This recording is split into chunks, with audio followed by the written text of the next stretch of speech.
Welcome to Midwest Paranormal Presents Paranormal Soup. I'm your host, Jason Bland, and tonight, I'm so excited, we have guest Todd Neiss. He's a Bigfoot researcher. We do not get to do enough Bigfoot shows.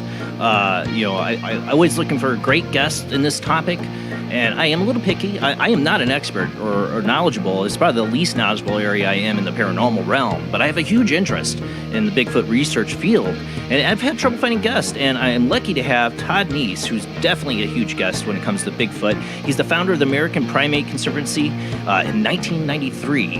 He had a 25-second encounter with 3 Bigfoot. I mean, to see one is credible enough, but to see 3 together is so rare. And this is when he was in the military. So, his experiences go way beyond that, and he became a researcher. It convinced him. It changed the patagram of his belief system, which this is what this show's about.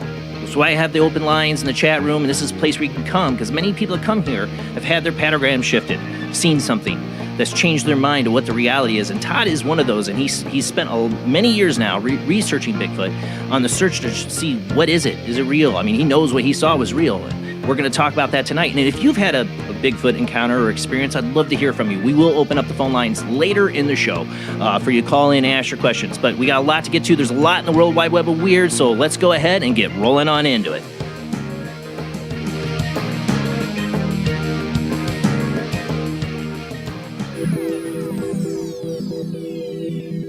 Welcome to another night of Paranormal Soup. As I said before, I'm your host, Jason Bland. Tonight's guest, Todd Neiss, will be joining us after the World Wide Web of Weird.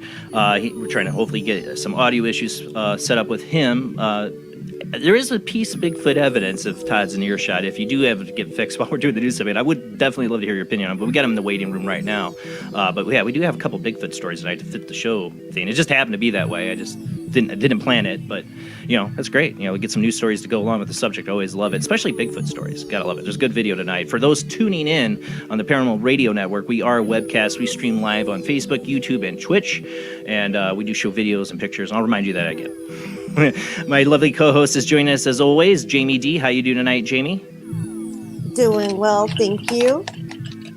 I'm glad to have you, and I think this is one of the ones you helped me get, this guest, wasn't it? For Bigfoot, because I remember I wanted a Bigfoot one, and I think you gave me this name, or somehow I got contacted, but was it? I don't know if it was you or not, but if it was, thank you, because I've been looking so forward to having a good Bigfoot show, and I think it will be tonight. Rob Autry from Florida, St. Augustine. How you doing tonight? I'm doing good. Yeah. Sweaty, just made it in, but yeah. I know you had a gig tonight, so thank you for making it in time, because we got some good stuff in the World Wide Web of Weird I want to get to. Like I said, I even got a couple Bigfoot stories. So, we got a lot to do, so let's go ahead and roll into the World Wide Web of Weird.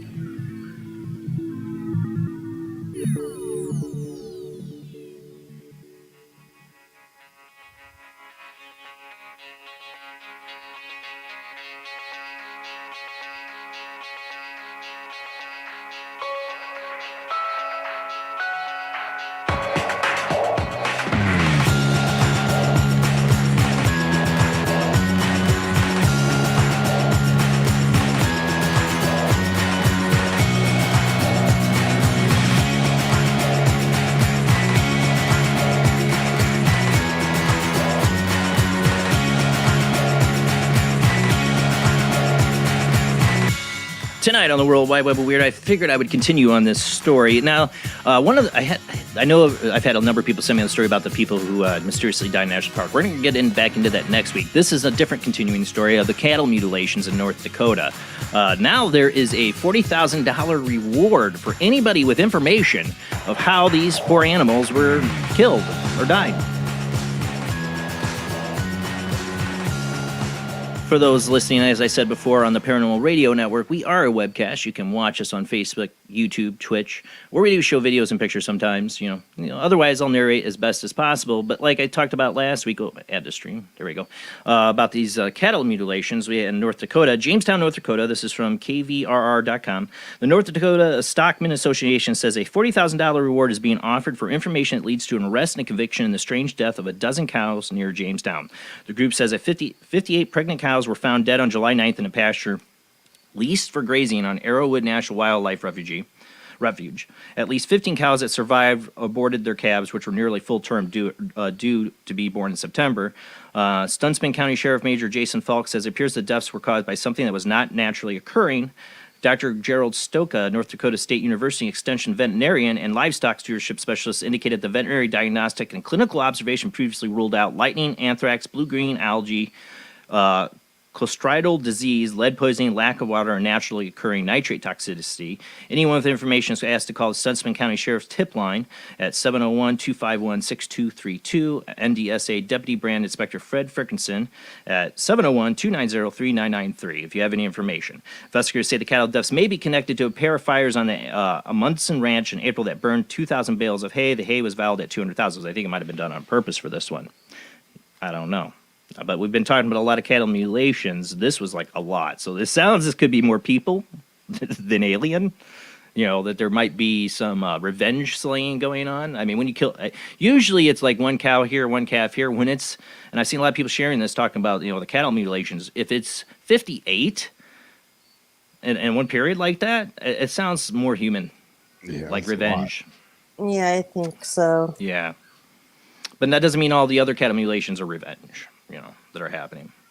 Next up, this one in Iowa, we got I love this video, is this family films an odd UFO in Iowa. Family, and I got this from Tim Binnall from Coast to Coast. Family cruising down the highway in Iowa were left scratching their heads when they spotted a puzzling UFO in the sky ahead of them. The curious sighting was reportedly captured on film near the city of Keokuk, I don't know if I should say it, by Jay Mitchell and his family, who were passing through the area. Much to their profound surprise, their journey took a strange turn when they noticed that a large glowing orb in the sky had suddenly started moving. It was at this point that they began filming the strange scene, and while observing the weird object across the sky, they debated what exactly they were watching. That's what I love about this video. In the family, the video children are in the back seat theory is that the anomaly is a UFO, and one of the youngsters goes so far as to ask, is that aliens? That's what my kids would be like. It's aliens! All right, go ahead and play it. It's going to be hard to see this, so you can find it at coasttocoastam.com. There's other websites that are covering this too. No, it's not alien. Probably like a drone or something. What? It's hard to see on here, I'm sure. It's like a very small white dot. I do zoom in, and I do a black and white filter on it just so you can see it better, the shape of it here in a minute.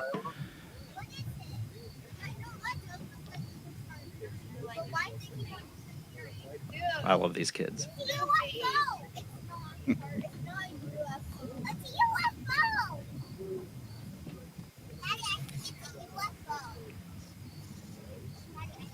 Oh, Daddy, that's a UFO. And the other kid's like, no, it isn't. Know who's going to be the skeptic and the believer in the family? Yeah. He's all matter of fact. Yeah. Here, I try to put a filter and zoom in just so people get an idea a little bit of what they might have been seeing. The camera doesn't. Phone cameras don't do any of that justice.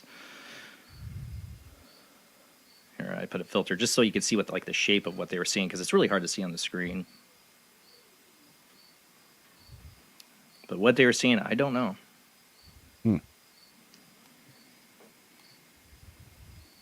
All right. Next up, let's move on to ghosts. I do love the kid that says, Daddy, it's a UFO. Aliens. Mother believes ghosts are visiting her baby. We got another one of these. When Cheryl Scott and her partner Robert checked out the footage from their son's baby monitor recently, the last thing they expected to see was a pair of anomalous objects floating next to them. The object, they noted, seemed to float, spin around, and even turn on a light that they was switched off. This is from explainmysteries.com. I believe in ghosts, but nothing like this has ever happened before. We can watch baby monitors videos on our phone, and we looked through Saturday night's clips on Tuesday night. We noticed two floating objects that had never been there before. Then all of a sudden, the camera spun right around, which never happens. It's a fixed facing Scott. I find that part of this video funny. I'm sure you're going to know what my most likely probable explanation of this video is, but we'll get to that. It turns to face a light that we didn't switch on. As far as the explanation is concerned, Cheryl believes that the anomalous visitors might actually have been ghosts of her deceased grandparents, which had come to watch over the child. I'm convinced that the ghost was my gran or papa coming to visit Scott, she said. Everyone's got their own beliefs, which is fine, but I do believe in the afterlife and ghosts. We never thought their house was haunted, but maybe it is, question mark. All right, go ahead and play that ghost beam footage. And it's like only a few seconds long, but you'll see the camera turn, and then listen. I think there's an EVP in here, but I don't think this is ghost, though. Maybe. I don't know. What's on the screen isn't. Did you hear that? Sounds like there's an EVP in the recording. But whenever I see camera footage like this, go back to the beginning of it.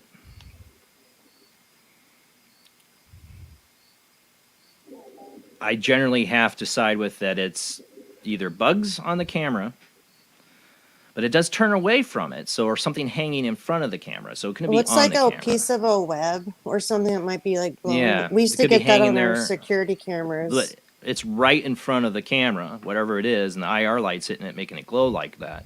But I do find it odd that the camera turned on its own, and I do think, they don't mention in this article, I hear an EVP in there. I Maybe thought they I know heard the an noises. EVP. Go ahead and play that. Let's see if we can hear the EVP in it.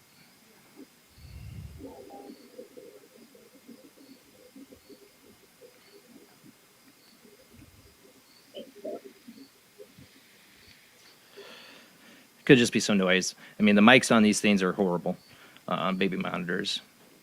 Like, if you want to spook yourself out, just stare at your kid's baby monitor for a long time. I'm sure something's going to happen to speak out, because they're the worst quality cameras, night vision, and audio, if you're listening to audio. Yeah. Always sounds garbly. Yeah. Yeah, that is But kind of weird. I mean, it looks like it's kind of pinned there because it. yeah, it's It's not kinda on the rotating. camera. It's Yeah. not on the camera. Yeah, I mean, it's got to be the camera something just out in turned. front of it. Yeah. The fact that it moved, though, is what Is I think weird. is weird. I do think it's weird. I find it weird, but my general explanation without the moving and what might be an EVP, it usually would be, I have to admit, is that I would think it's some kind of bug or lint or something in front of the camera. Caught on a web, maybe. I don't know. Maybe it is paranormal, but that's the usually camera that moving explanation. is weird. The camera moving is weird. And then, like I said, I think I hear an EVP in there. So I Yeah, don't know. yeah. Like my first initial thoughts when I first saw this was like, oh yeah, another bug video. But then the camera moves. I'm like, oh, do I hear an EVP? Okay, maybe not. I don't know. Now I don't know.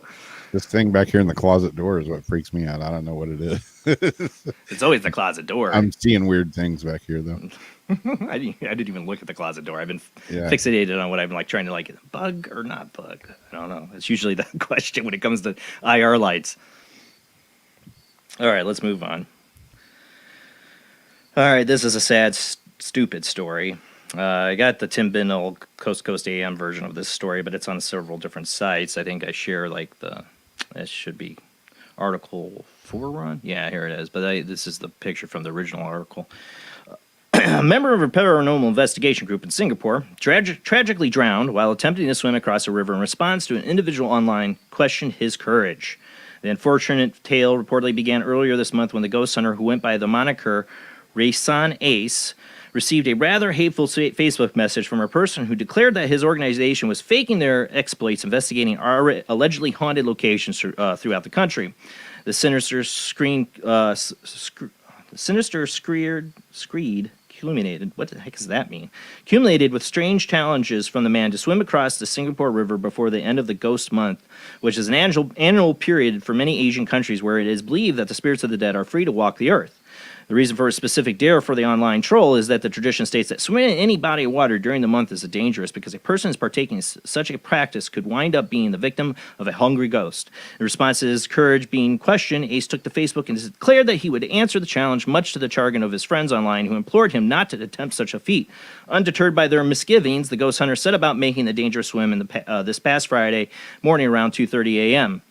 In order to prove that he had accomplished the task, Ace brought along a friend who was tasked with filming the entire affair. Prior to getting into the river at that point, known as Boat Quay, Ace explained to reviewers what he was about to do and offered an eerie, pathetic warning to them. Please do not try this if you are not an expert swimmer, he said. Before conceding, I am not. The swim began without incident, and Ace could be seen in the water as he moved away from the shore, but the motion suddenly ceased around 5 minutes into the stunt, and there was no sign of the man in the river. Likely believing that the ghost hunter had came up somewhere beyond where the camera could see him, his friend kept filming for another 20 minutes until he presumably realized that something had gone horribly wrong. Although it is uncertain whether the authorities were informed about what had occurred, police ultimately recovered Ace's body from the water the following day and determined that he had drowned while attempting a perilous swim. Now, I've gone to this article and looked at the posts these two idiots made to each other. I say I don't, it's sad that this person had to die, that they couldn't be smart enough not to let somebody dare them into doing this. The person daring him was basically saying that you don't, these ghosts are harmful and can kill you, and all the stuff you're doing is fake. If you were really doing it, the ghost would get you. I dare you. Who cares what anybody thinks of you on Facebook, on Twitter, on any social media, anybody in your life? It's dangerous and stupid. Your friends try to tell you this is horrible. This is horrible that this person did this. It's sad and it's horrible and it's tragic. And it's stupid. When you brought it up in sound check, I thought it was more like I didn't know that there was like a ghost legend to go behind it too. Yeah. Well, we were just talking about the other week with one of the guests about, the hungry ghost and near water. Or I think it was last week, about, we talked about the fae and the fairies and bodies of water and how those people went and did that exorcism. We talked about that a couple months ago, and I forgot what country, but in a river, and like 3 people drowned. And they blamed it on hungry ghosts. I don't think this was hungry ghosts. I think there was a man swimming at 2 a.m. in the morning that didn't have enough experience, that shouldn't have been doing it. It's just, Tide Pod generation. I don't know. That's what people are saying. Tide Pod generation. Yep. It's sad. It's just, what a waste of life for something so stupid. Don't ever let somebody dare you into anything that risks your life. So what?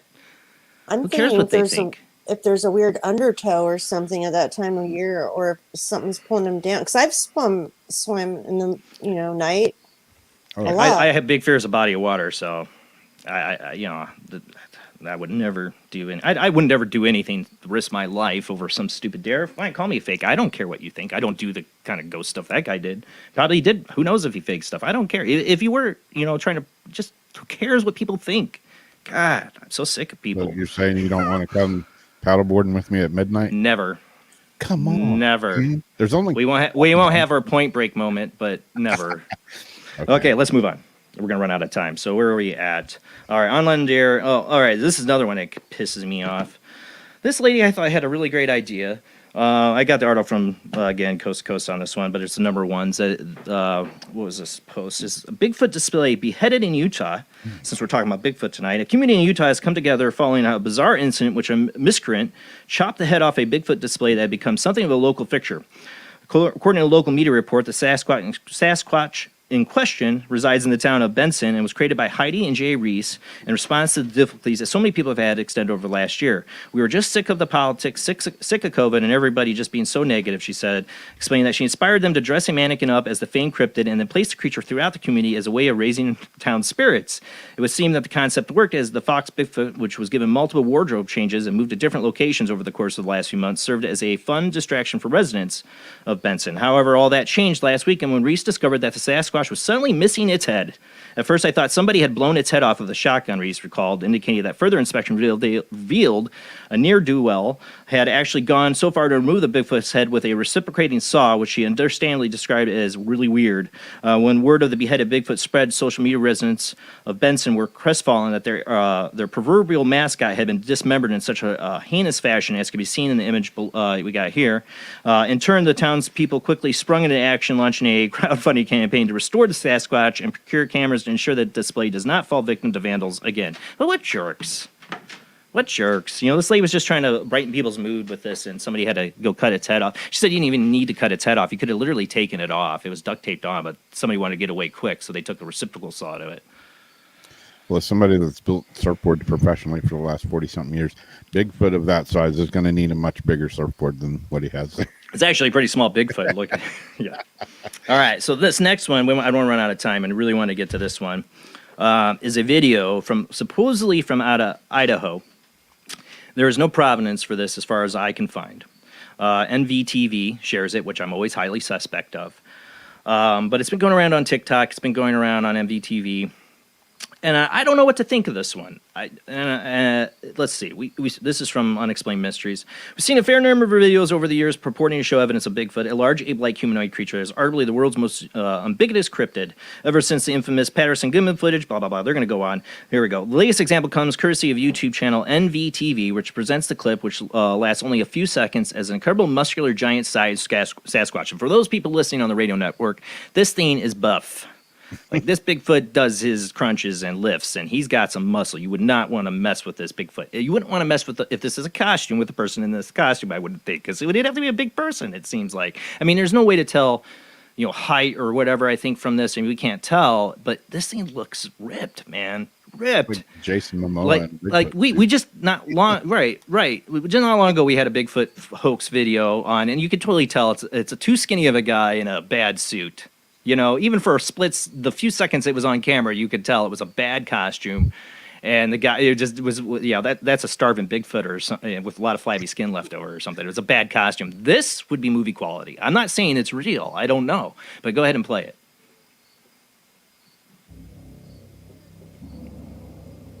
This is like literally 20 seconds long. And I do replays of it and zoom in. Hopefully our guest has seen this so he can... I don't know if he has. I didn't get a chance to ask him. I think he's still working on technical problems. So, but yeah, look, and baby's got back. Look at that booty. I mean, I don't know what to think of this. I don't know. I hate these videos with no provenance or story. If like a person came forward and said, I took this video and put their name on it. I'm not saying that I understand why people don't do that. I understand why people don't do that. But no provenance. It's like... And what's catching my eye is the way his hands... And why is it so short? Like, if you recorded this, I mean, maybe it's short because the person got the clip and ran, because this is a very beefed up Bigfoot. But if I imagine running a Bigfoot, I would think he'd be like this, beefed up, like this big. Yeah, that was when I first saw this, I was like, you know, where's the video of him walking away? Did this guy freak out? Right, it's so short. Yeah. And then I wonder, what were they recording? Like, if someone's doing, like, say, had TikTok open and they see something like that, like, oh, and they record with that, it's only a 15-second you have, or Messenger gives you like 30 seconons. So seriously, I just wonder what they have. You're going to record Bigfoot, use your regular video recorder. Maybe they didn't have space on theirs. If it pops out, you might not think to. You might just use what you have open. There's the boot. Look at that booty. I know it's got a I'm just donka. saying that I've seen a lot of videos supposedly showing Bigfoot. A lot of them usually are way from a distance, so you don't know. But the ones that have been up close have been pretty fairly like, this is a guy in a suit. That's a bad suit. Because I mean, to get you either really good at cosplay and building suits, or you got to spend a lot of money to get a suit of high quality. That to me looks like a power lifter wearing a very nice suit. And the critics of the Patterson-Gimlin film, I've always said, okay, and there's one guy who claims he faked it. I'm like, I'm sorry. I've watched that in high K resolution. That would be a very, I mean, that would be a very expensive suit. It wouldn't be some cheap fur thing they threw together. You watch that film, you can see the muscle tone. You can see the breast flying. It's a lot more flabby than this guy. This guy is beefcake.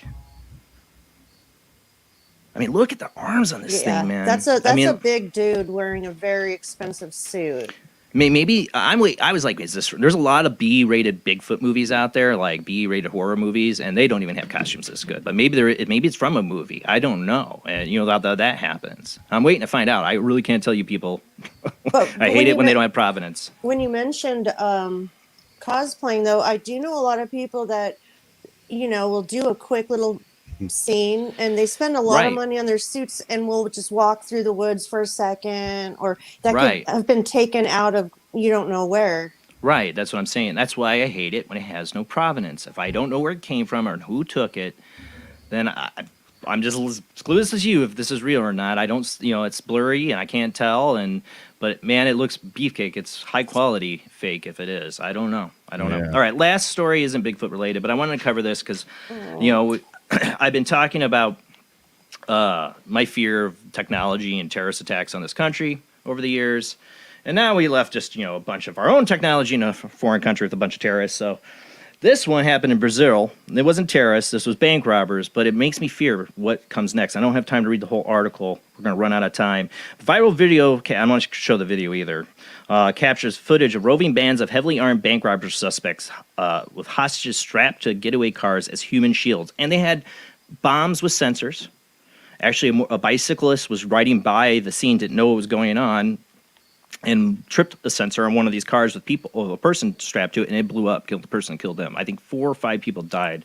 I don't have time to read the whole article on this. You get it from Blaze.com or New York Post has it.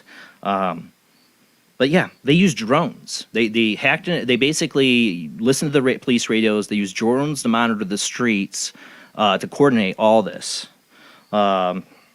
They did it in order to evade responding authorities and set fires to buses and other vehicles to serve as a deterrent to responding to the crime. So they set fires, they did all kinds of things to distract things, so they had time to get in, get the money, and then they used these human shields to get away. Footage shows victims strapped to the roof and hoods of at least 10 vehicles, according to the report, after at least 20 bank robbery suspects hit 3 banks across Argituba, if you say it. 3 people were killed during the robberies. At least 4 people were injured by gunshots in the melee. Authorities report that one bystander lost both legs after tripping an explosive after he rode a scene on his bicycle, so he survived. The makeshift bombs were reportedly one of 14 hidden across the city, prompting authorities to urge residents to shelter in place. It was horrific. Board says the police didn't come closer because they saw the hostages. The tragedy could have been far worse. According to Washington Post, such rage, shock, and awe bank heists are increasing in their frequency. And could that happen in America is why I'm asking. And we're getting more high-tech stuff for criminals. And it's also, I'm worried about, I'm terrorists. And like I said, we just left a bunch of high-tech stuff, including drones, in Afghanistan. Just be prepared, people. Be aware of your surroundings, know where you are, be safe. Things are going to get crazy. That's all I'm going to warn you. That's it for the World Wide Web of Weird. I hate leaving on a sour note. Tell me what you think of the Bigfoot video, guys. Like I said, I don't know. No provenance. That's always what drives me nuts. Our guest tonight, let me make sure we got him on here. Let's see before we go to commercial break. Ooh, I add him to stream. Hey, Todd. Did you get your mic thing? No? I believe so. Oh, yeah, you do. You sound a lot better. Great. Awesome. All right, we're going to go to commercial break. Did you happen to see the Bigfoot video we were playing? I missed it. I was upstairs. Okay. We might play it again for you because it's a new one circulating around. No provenance, supposed to be out of Idaho. I don't know if you've seen it. Very, very beefcake Bigfoot. This one does his I believe push-ups. I have seen it now that you I bet you have. I probably said so. All right, we'll talk more and about your research when we come back from the short commercial break. And I gotta hit my music. Where the heck? There we go. And also, guys, don't forget, we have YouTube Super Chat. If you want to help donate to the show, you can also do it on YouTube. And we're also on Patreon under Jason Bland Paranormal Soup. That's $2 a month. I'm going to start adding, I know I say it, but I'm going to have exclusive stuff coming to that soon. But it does help pay the bills for the show if you want to help out. All right, guys, we'll be back with our guest, Todd Neiss, Bigfoot researcher, after a short commercial break.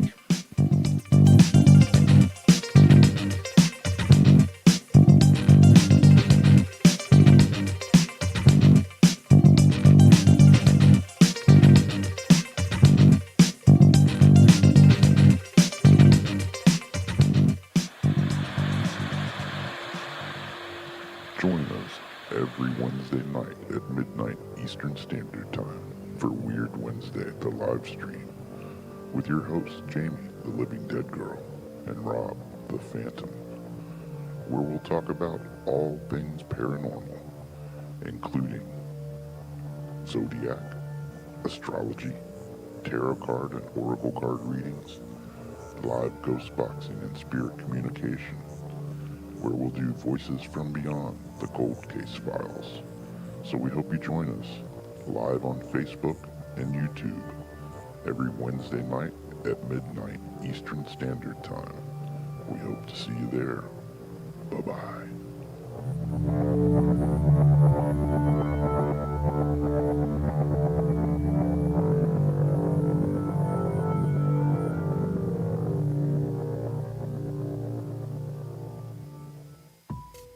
Since 1948, Fate magazine has brought you reports of the strange and unknown, all of them true. Fate Radio is carrying on that tradition, bringing you the unusual, macabre, strange, and bizarre. Join host Kat Hobson Sunday nights from 8 to 10 p.m. Eastern on WBHM Digital Broadcasting.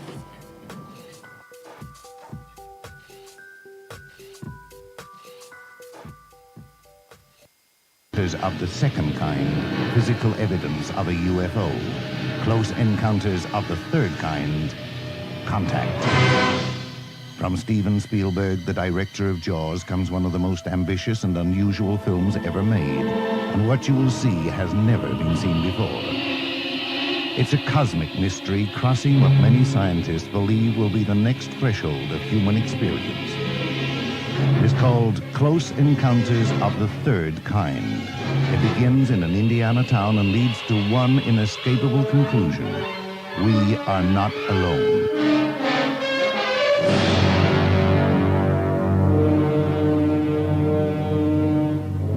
Close Encounters of the Third Kind. Certificate A. Now showing at the Odeon, Leicester Square. The international chart-topping, Haunted Horror of Haverfordwest has been described as terrifyingly real, a must-read, shocking and chilling brilliance, genuinely worrying, utterly frightening. Don't read before bed. Described as one of the spookiest writers out there, best-selling author G.L. Davies presents Haunted Horror of Haverfordwest. The true paranormal account that is shocking the world. Dare you enter? Dare you read? Haunted Horror of Haverfordwest is available on Amazon, Barnes & Noble, Kindle, and wherever books are sold. Pray you never have to live there. This is the sound of a space clock aboard a U.S. satellite 180 miles above the Earth. No one winds up this timepiece. It's powered by a tiny battery, a battery that delivers power for years without replacement. Now the same type of battery, the Duracell battery, can bring new reliability and long life to your battery-operated equipment. Radios, cameras, toys, all run far longer. Duracell batteries, the long-distance power cells, outlast any ordinary battery. The same type of battery that keeps space clocks running for years can bring long life to anything powered by batteries. Dura, as in durable. Cell, as in power cell. The Duracell battery, made by Mallory. Are you intrigued by Paranormal Talk Radio? You'll love the new Paranormal Radio app from Talkstream Live. You'll find a great selection of talk shows covering UFOs, ghosts, strange phenomena, and much more. Download the Paranormal Radio app now and start listening to the very best in paranormal talk entertainment, including the network you're listening to right now, the Paranormal Radio app, free in Google Play and the iOS App Store. Switch to DCS ranging. 240, nominal to profile. We're in the pipe, 5 by 5.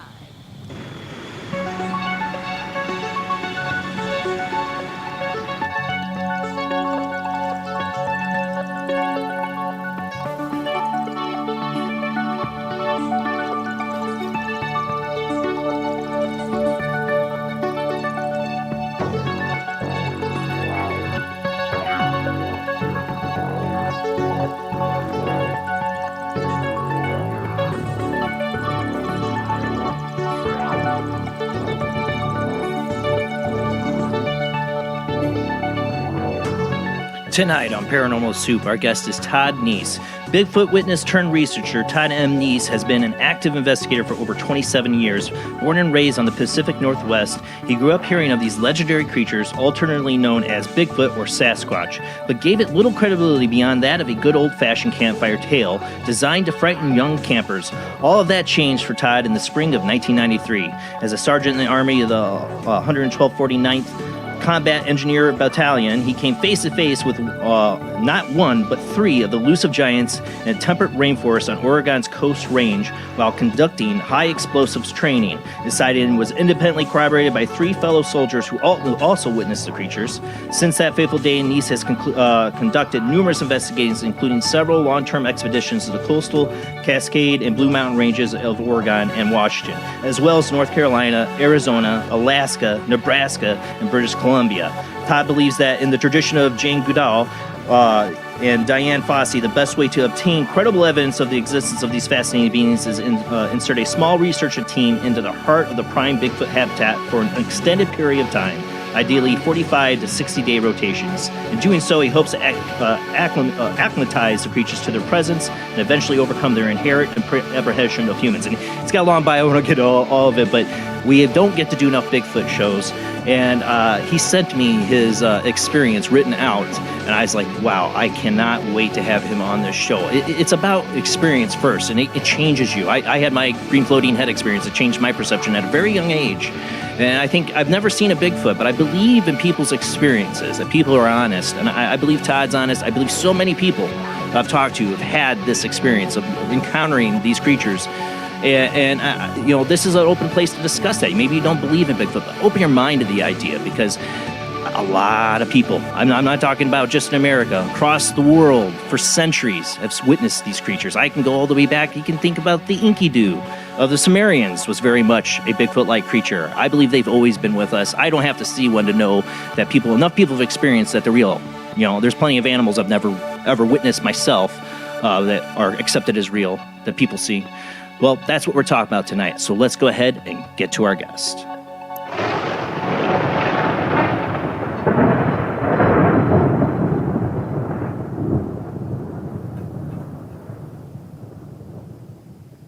Welcome to the show, Todd. It is an honor to have you on.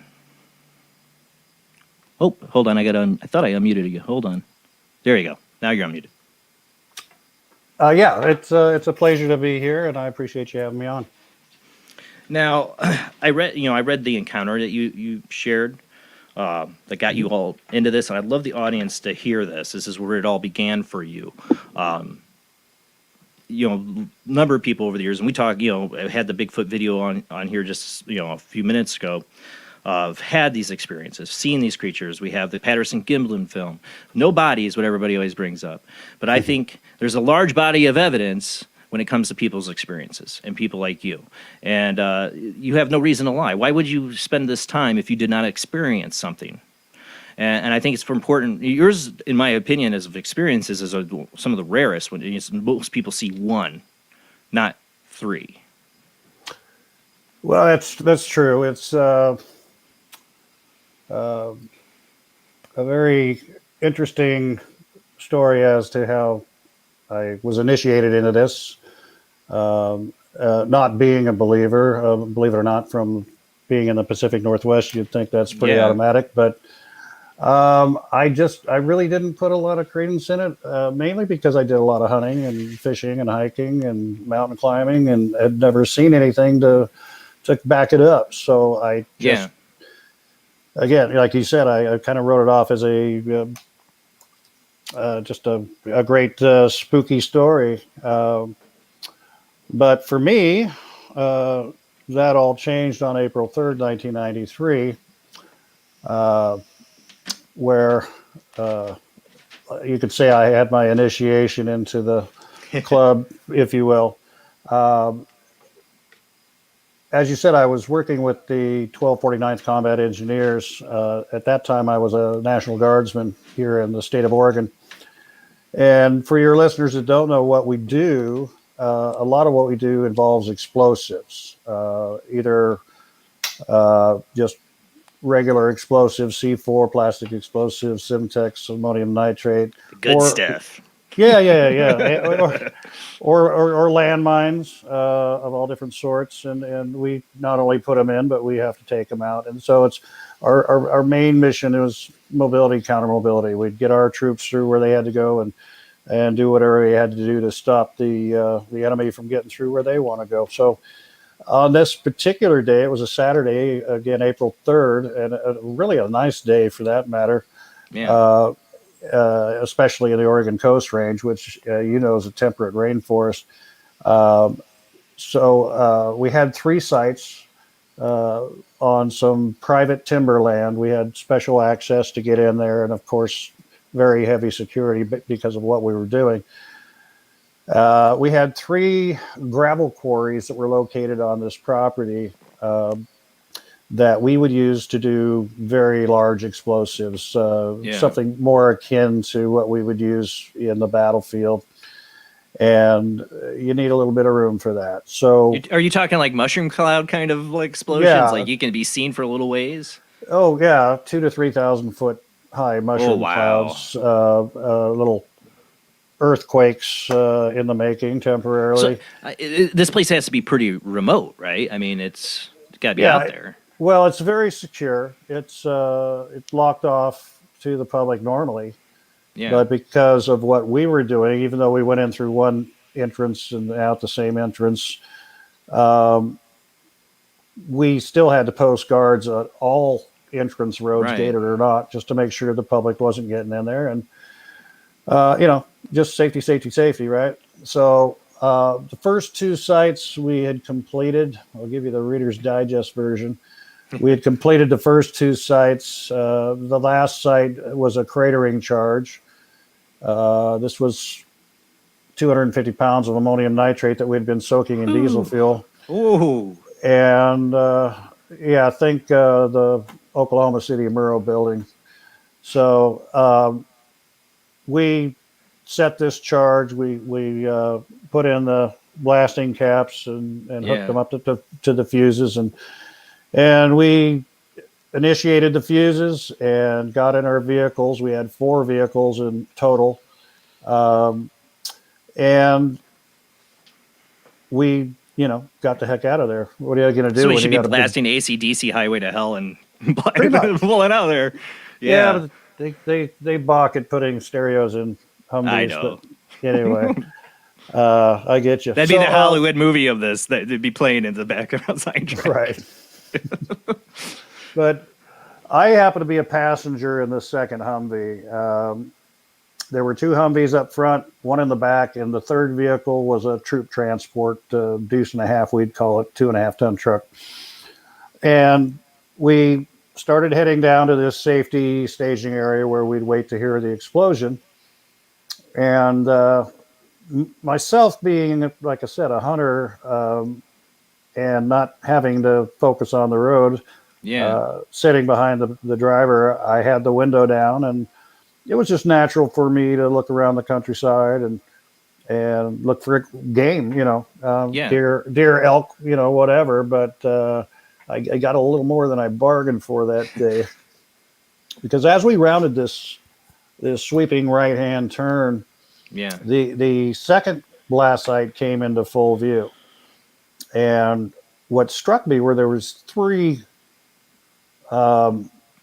figures, dark figures, standing right out in the open in the second quarry that we had detonated. Like down in the quarry? Or are they like? They were like literally where we had set these charges. I mean, there were craters.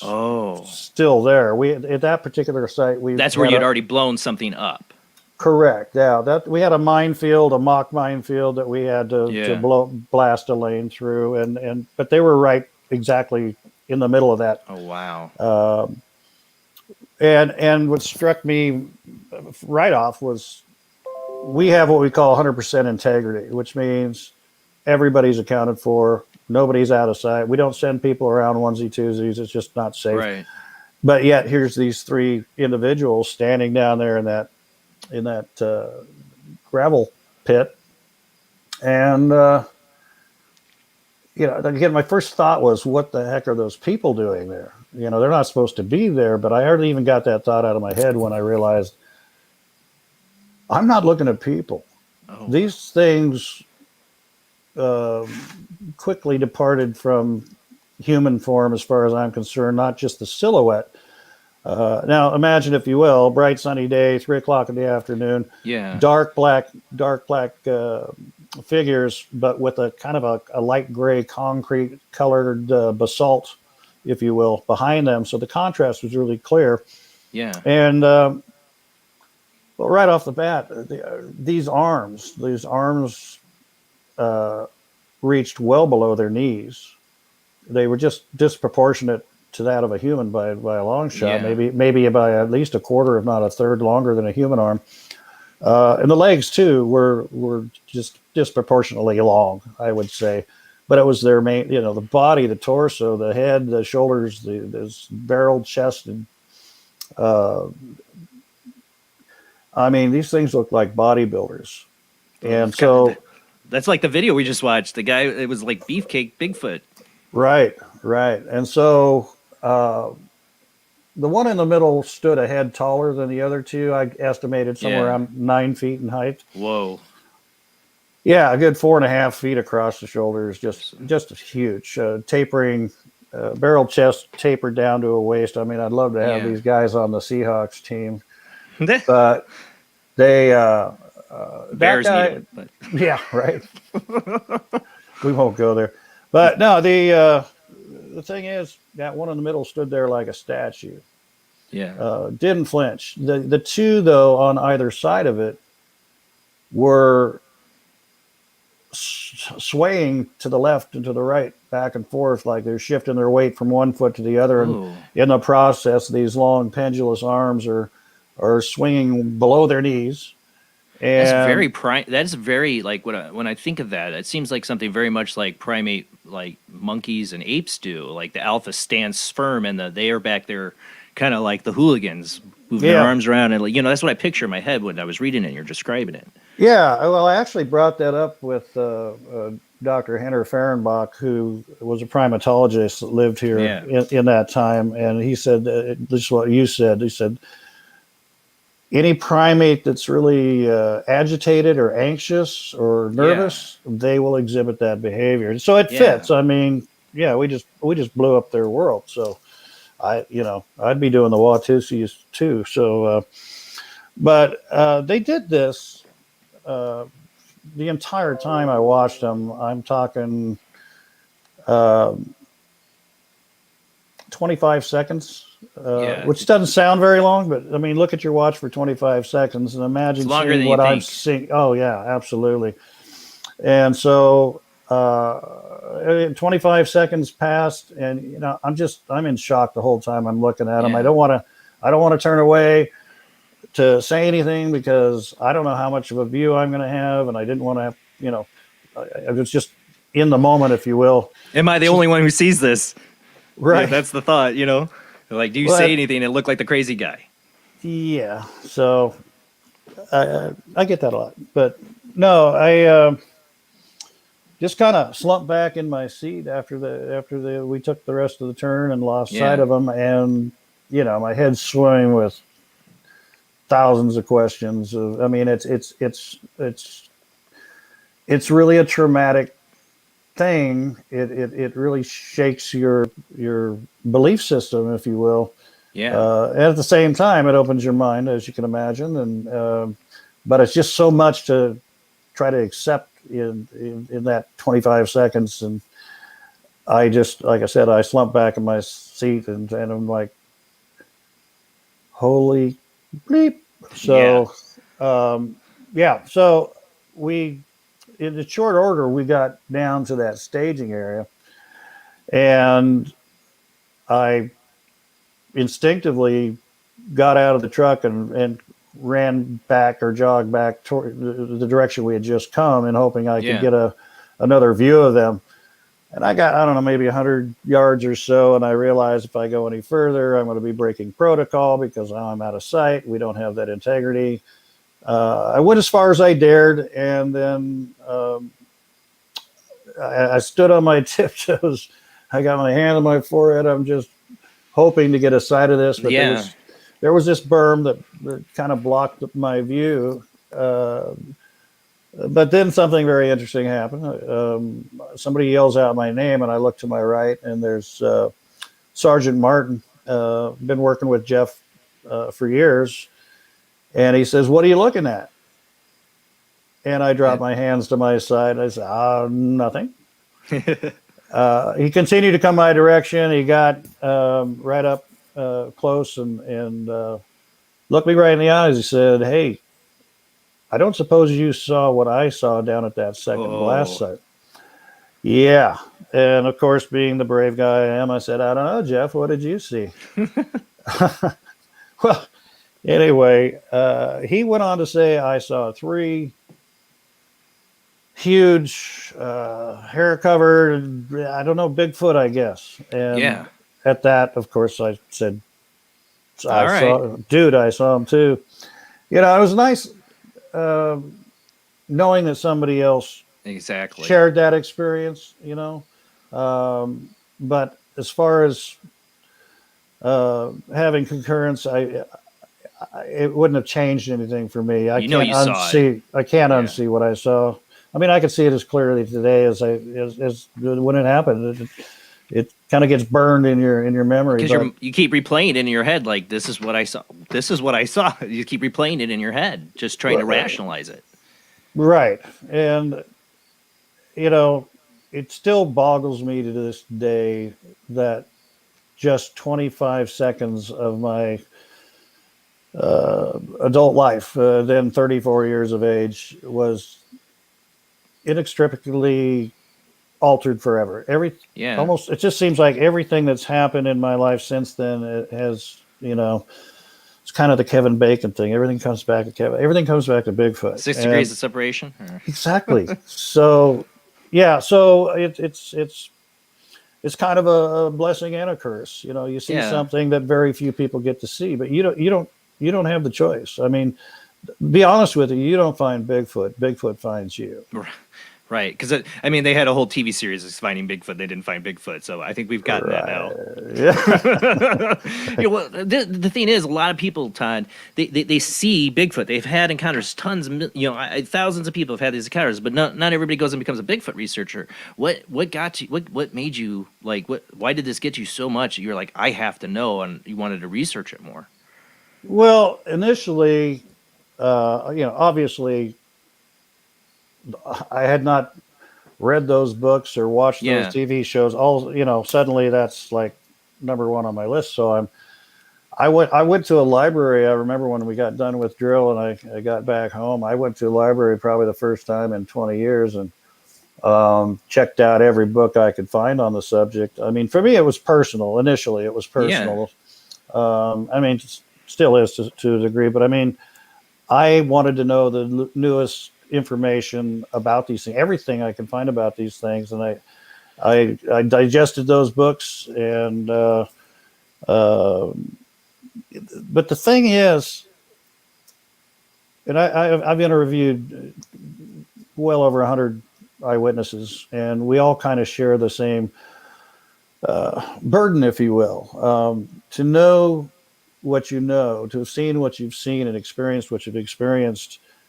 and not be able to talk about it, not be able to share Yeah. it without somebody, without ridicule or somebody questioning your sanity or your Exactly. your honesty.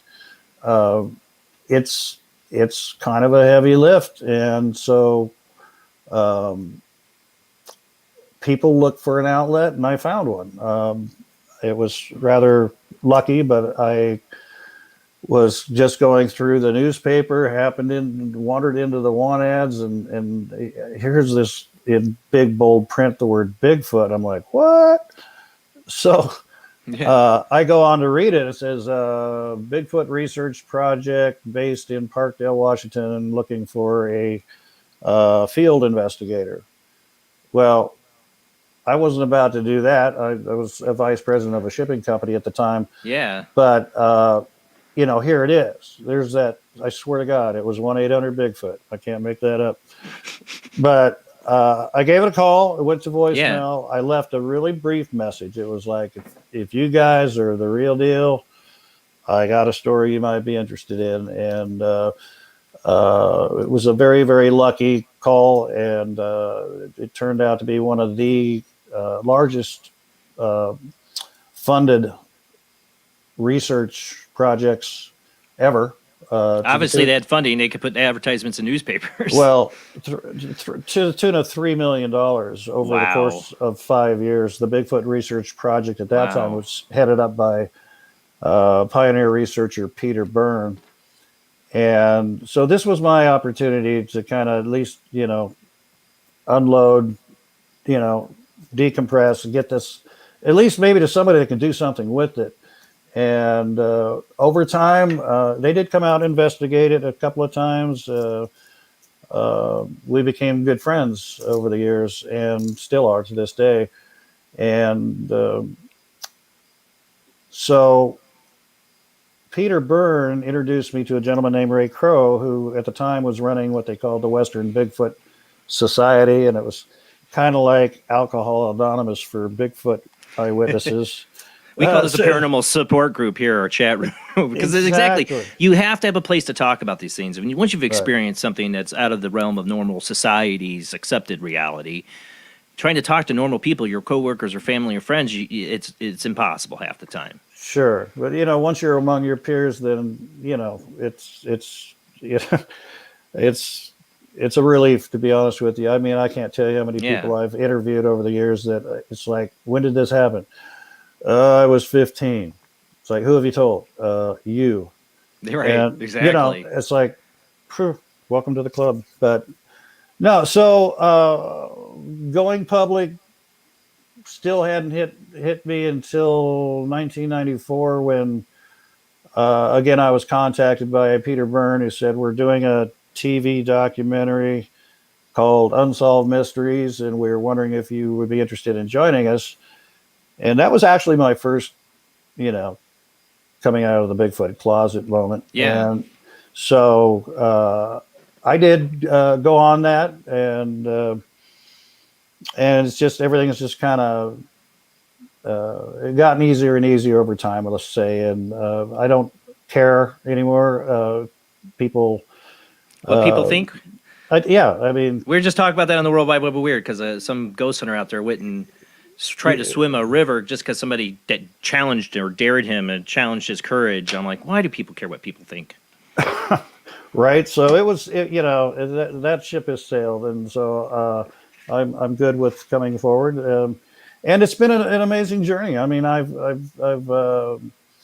met an amazing body of friends and fellow researchers, and it's a fascinating study. I mean, it's right now, because the mainstream science doesn't accept it. Yeah. It's kind of amateur hour, if you will. I mean, I'm not a PhD, and I don't pretend to be, but I mean, we get out there, we do the best we can. We buy a lot of fancy toys and equipment and cameras and drones and you name it, and we try different things, both conventional and non-conventional, in trying to establish contact again. I don't say hunt them. I mean, you don't stand a chance on their turf with their abilities to sneak up on them. But I do think that we can.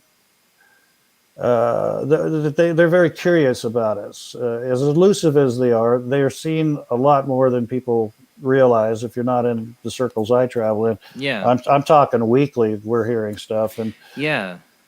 so yes, it's a fascinating quest, and what we try to do, at least my conservancy and some of the associated organizations that we work with. We try to get out in an area that's fairly active and pretty much just try to act fairly normal. Don't make a lot of bells with. Don't, and if they do come around to check you out, just try your best to relax and not stare and just pretty much pretend that they're not there and let them come to you. But I think back to the 1993 incidents where these animals did something, or animals, creatures, species, whatever you want to call them, acted in a way that seemed very unnatural. Right. You would think, we send up a 2,500 to 3,000 foot mushroom cloud. We rock the place. There's, probably can't even see a squirrel. They're all hiding. Yeah, no, they're going 360 degrees away from that scene, not knowing if there's going to be another one following it or what have you. Right. And it's going to take them a long time before they calm down and work their way back home. But why? You got to ask yourself, why did this trio of creatures within an hour, maybe even slightly less than an hour, opt to go not just nearby, but right into the blast zone? Right. A human wouldn't do that because, I mean, I'm going to recognize. Yeah. Well, yeah. We call that natural selection. Selection, yeah. But no, what I'm getting at is, I mean, even if I were a civilian out there and I'm seeing mushroom clouds and feeling the ground shake and seeing these explosions and not being in charge of it, not being able to know when the next one's coming or where, you're not going to just kind of stumble in there and go, hey, let's see what's going on. But in this event, these guys did. And it's, I believe it's about curiosity and curiosity on that level, curiosity, wanting to know. That's knowledge. That's intelligence. And when you can override what you'd think would be an innate fear of something that catastrophic going on, and let your curiosity take charge, that really, to me, says a lot about right. That's what I thought when I their read intelligence. Read your instance. Yeah, exactly. I mean, like you said, all the animals are going to scurry from that. There's something beyond curiosity. It's an intelligence enough to know that we need to check this out. This could be a danger. That's where humans overcome fear, is survival. Flee or fight, basically. And this shows an intelligence of, I need to know what's going on, because obviously big loud booms, and if they live in that area, would be a presence of danger, and they made the decision to set a flee to, let's find out what it is. That shows definite beyond your normal animal intelligence. I'm wondering if maybe they've been observing long enough that they see the pattern of what y'all were doing, and they see once you do a blast, you kind of move off, and after recognizing that pattern, they feel the dangers, it's very true, gone Jamie. right then. How long after your sighting, that 25 seconds, did the other blast happen? Because you guys were leaving a soon to happen blast, right? Oh, yeah. I believe we had an 11 minute fuse on that, which is pretty standard. You had 11 minutes to get out of there. Yeah. Yeah. Would be in that second spot where you spotted them? Would they have been affected by that blast when it went off? They could have. I mean, 250 pounds of ammonium nitrate, which is a very people think of explosions as explosions, but there's a lot of science behind them.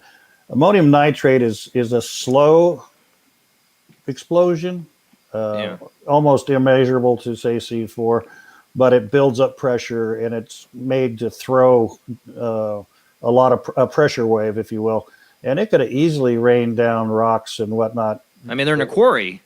Couldn't have been too safe. No, like I say, they were totally exposed. But anyway, that's my take. I think they're very curious of us, and I think that's kind of their Achilles heel, if you will. I think their curiosity. And it may be more amongst the younger adolescent of the species. Maybe they're just a little more reckless, if you will, but or it's the alpha male proving himself as in charge, and I don't know. I mean, when I read your encounter, my first thought is like, why would they be there? There's big explosions. That shows something. That shows that they are beyond just some animal out there that they think. I mean, you think of like I said, I get really into the ancient aliens stuff. Oh, why do we have you on here twice? You just popped in twice. Can you take me out? One of them? I lost you. All right, let me kick from studio. I get that a lot.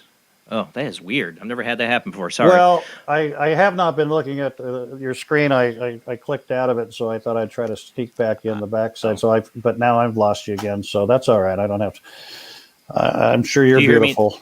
I can hear you fine. Yeah. When you see just you, that's me. I'm doing that. See. I can't see anything right now. Yeah, so. he got knocked out earlier. Maybe if he leaves all the way and hops back in on that link. Can I do that? Do you mind? Real quick? No. Yeah, go for it. We got a long time. I want you to be able to see. Yeah, thanks. Yeah. All right, you'll hop out, come back in. Because if we look at that video too, I wanted to be able to see. But we got the chat room here. I saw some questions, guys. I've been trying to remember some of the questions I saw here. Steve has one in YouTube. Question for Tommy's: what is your view on the Canadian Todd Standings documentary filmed in documentary? He filmed the Sasquatch in 4K. I wonder if he's talking about the Patterson Gimlin film 4K. Okay, you good? I'm good. Okay. And somebody else asked if possibly they could be family. Well, you would think with that, yeah. I don't know. I suspect that maybe they were some kind of a scouting party that was sent to check out the situation and possibly report back to their clan or whatever they call themselves. The behavior, the first scene of my mind is 2001 Space Odyssey with the monkeys at the beginning and the one alpha with the and all that. Monkeys, that's what I picture when you talk about their arms swinging and that. It's just like that seems very primate, like reaction to fear or danger. And so I mean that does show an animalistic, they're not going around and like, oh, look at this blast. And they're acting like in some sense like a primate, but the curiosity, like you said, that's what probably is their weak spot. Going into these territories, you have to use certain tactics, like you said, to try to entice them in. We had one question here I do want to get to from Steve before we get into that conversation, before I forget it. He said, question for Mr. Niece. What is your view on the Canadian Todd Standings documentary? He's filmed the Sasquatch in 4K. Yeah, that's a loaded question. I'm not a big fan. I'm not familiar with it. Mr. Standing. Okay.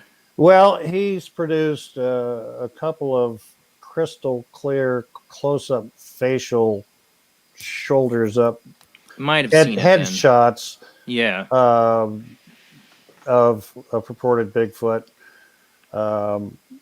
Without disparaging him too much, I get it. Known him long enough. I've known him long enough. I've met him before. I've seen him. We've spoke at the same conferences before. I just, let me put it this way: take one producer, owner of a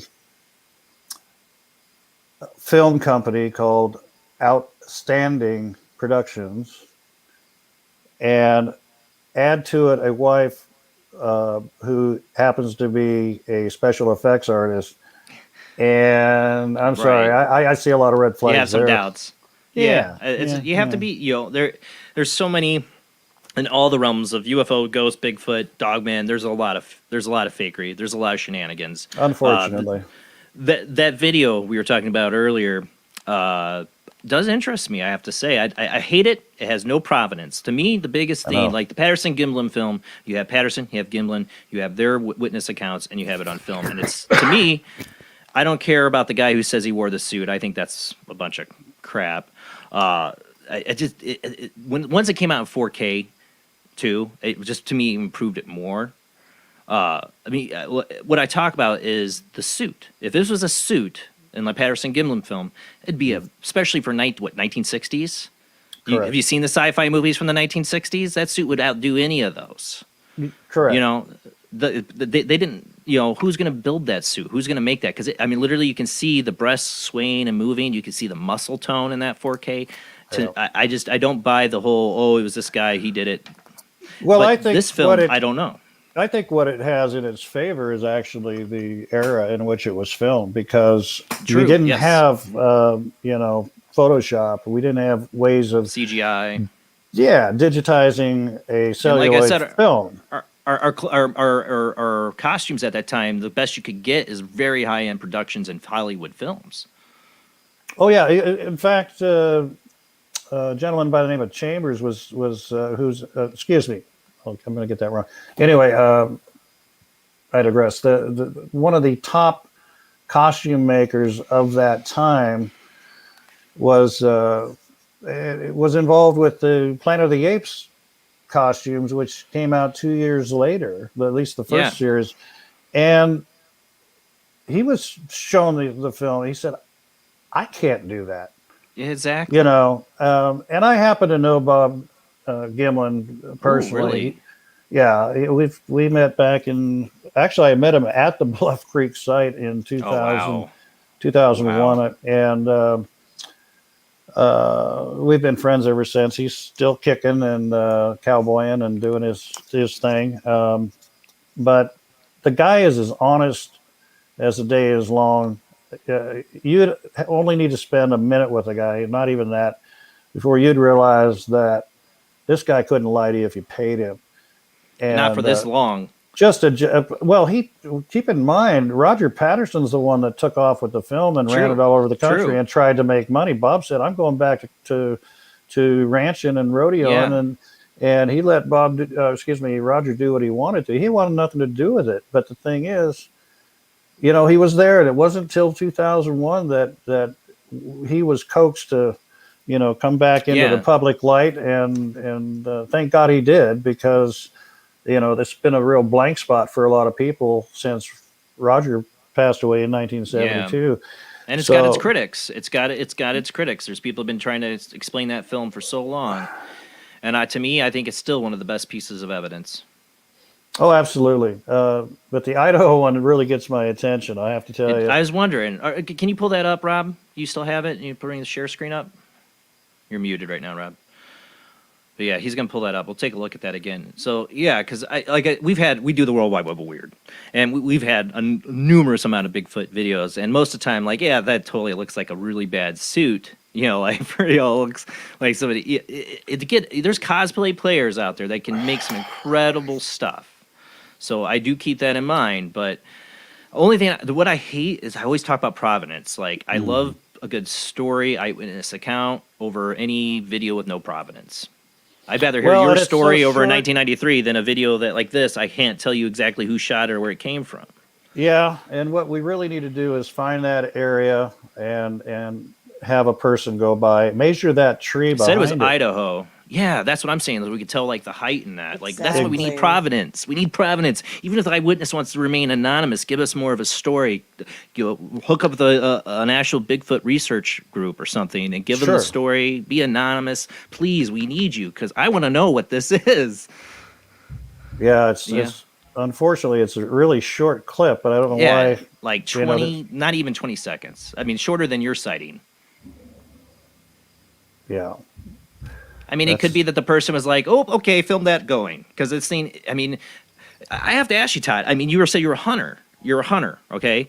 And after seeing what you saw, something like this, did you have second thoughts about going out in the woods and going hunting in that area, even or around anywhere in Oregon? I would be kind of scared after that. You definitely approach the forest in a different perspective. Yeah. I definitely see things. My perception is a little more enhanced from people that say I want them to exist, or I hope they exist, or I believe they exist. When you know they exist, you go in with a whole different, eyes wide open, and you look for things that I probably had seen when I was hunting before, but just wrote off as just wow, that's an interesting deep foot shaped impression, and just went on. Or stick formations and stuff that people say or that they do and all that. I mean, things now you're gonna start questioning, like, who put that there? Sorry, go ahead, Jamie. What were you gonna say? He had mentioned that the arms were disproportionate and really long, and now I'm looking at that compared to this guy. The one thing that looked kind of realistic was, like I said, the way the hands, like how long the arms are.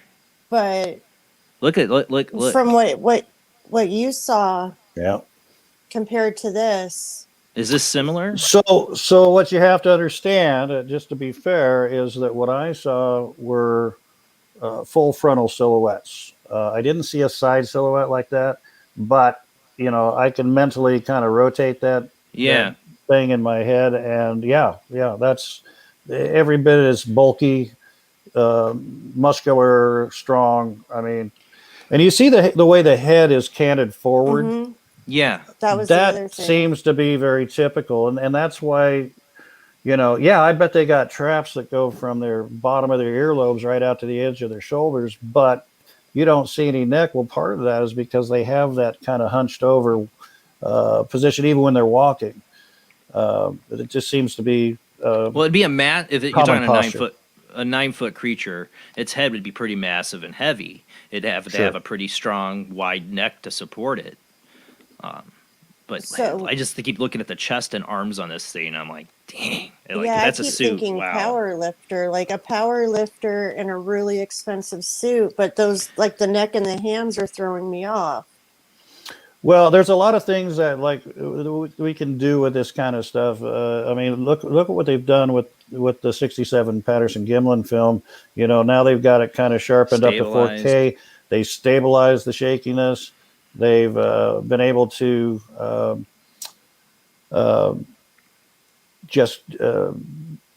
like, for instance, when those were filmed back in the day, they went through a 3-color process of red, blue, and yellow, and they've been able to strip those away. And let's just take a look at it through the blue filter or the yellow filter or the red filter, and then you start seeing some details. So this is early, and I look forward to. I'm hoping there's provenance. That's what I keep saying. That there's a story in the person. Absolutely, that's critical. But we can do some work digitally with where the hip joints are, where the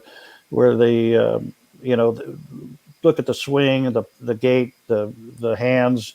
If this is something that is a suit, then you're going to have a heck of a time being able to manipulate hands that far down, similar to the Patterson film. It's just... or walking in it. Yeah. Probably even.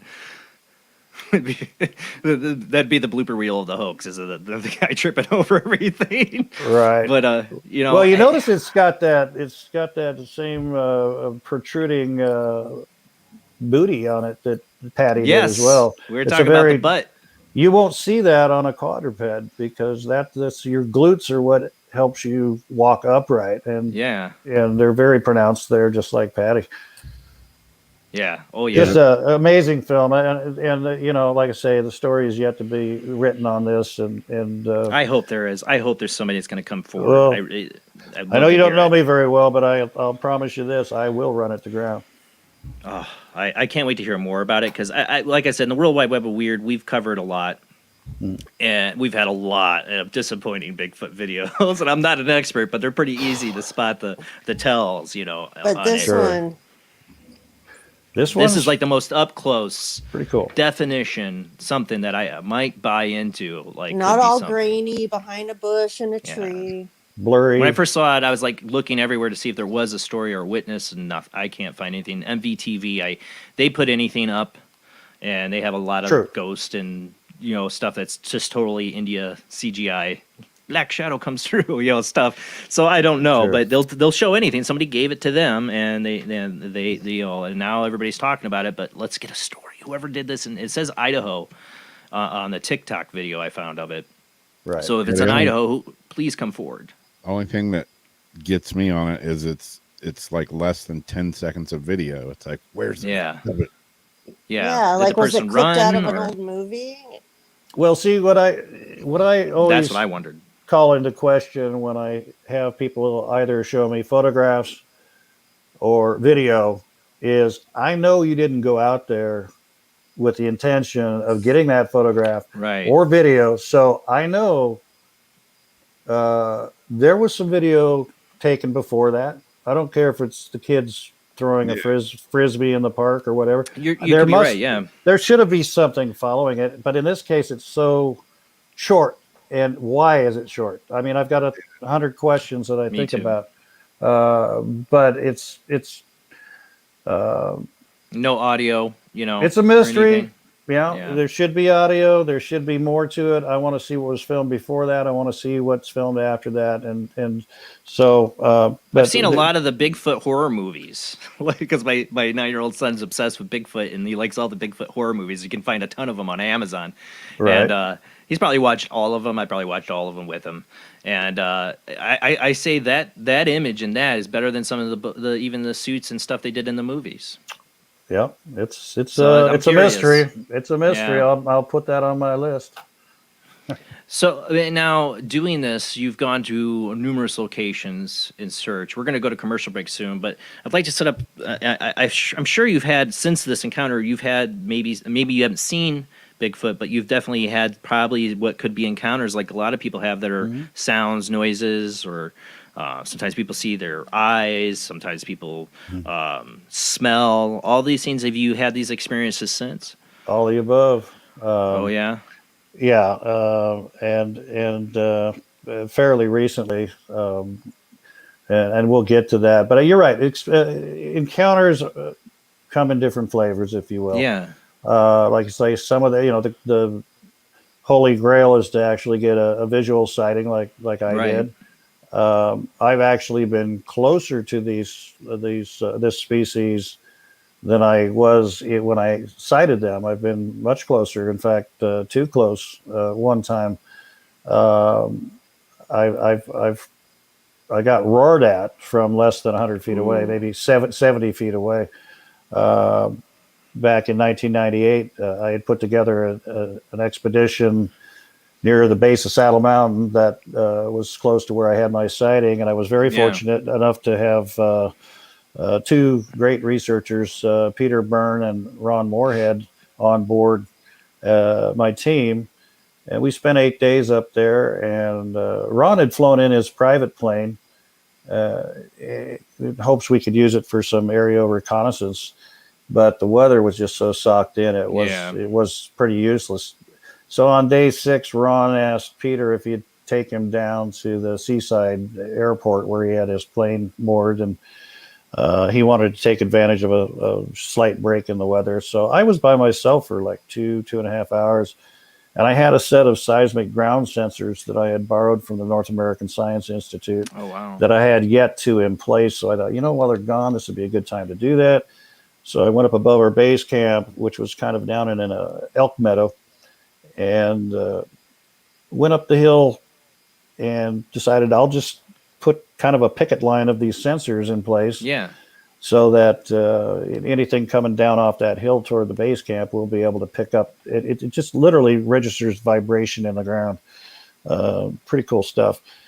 And while I was putting those sensors in, I think I had a couple in, and I was calibrating them when a hailstorm came in.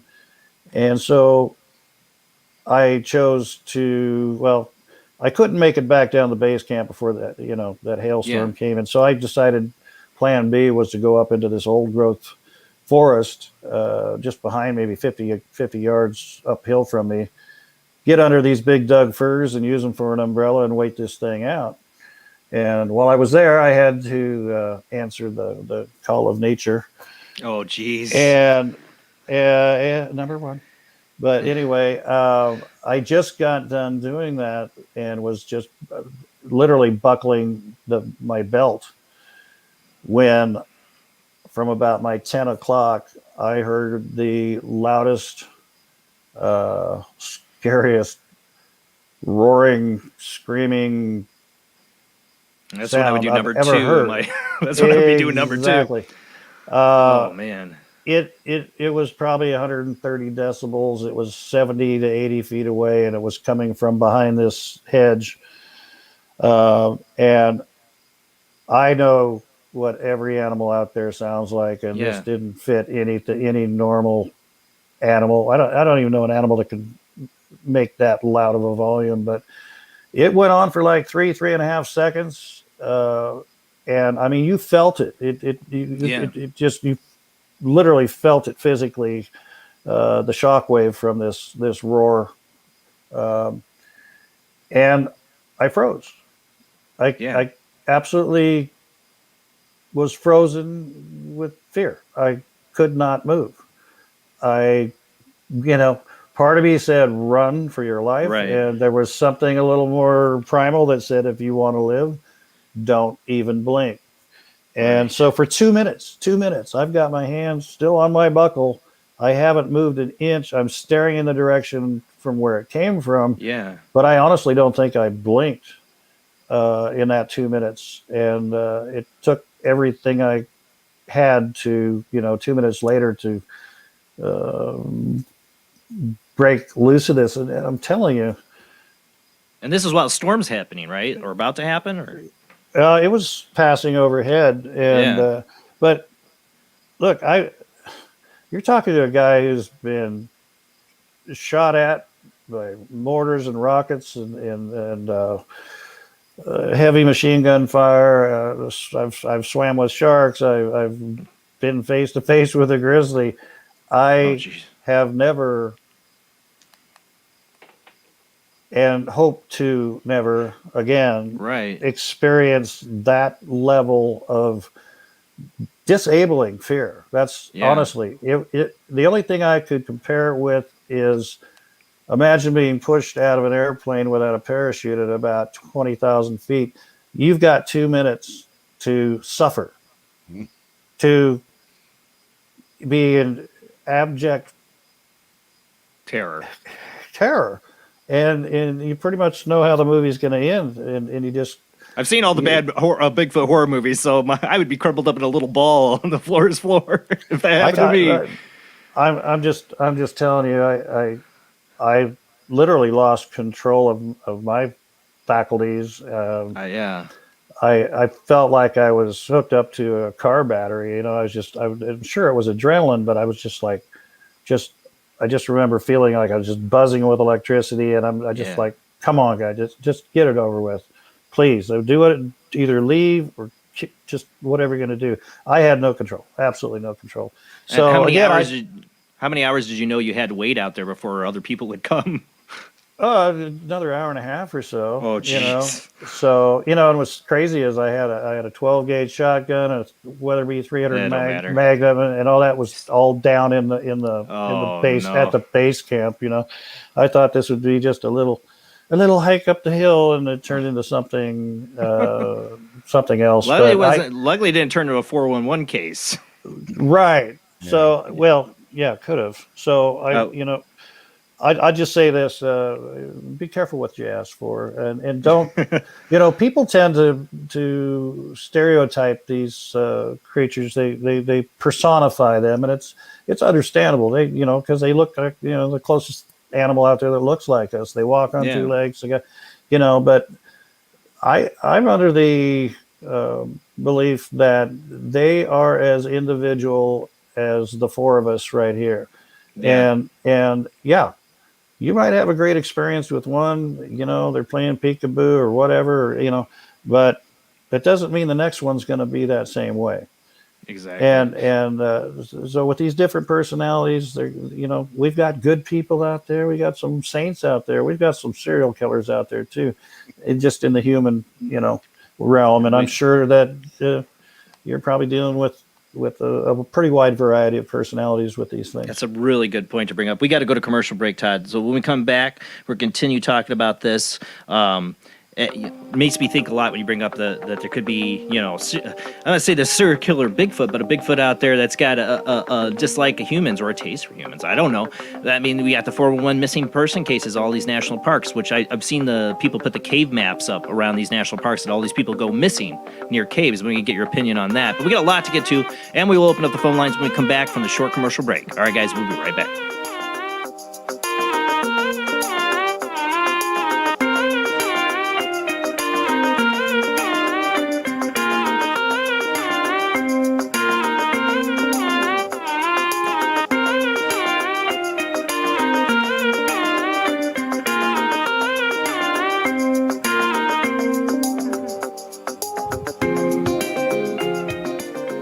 Conducting an experiment into the combined effects of sensory deprivation and hallucinatory drugs.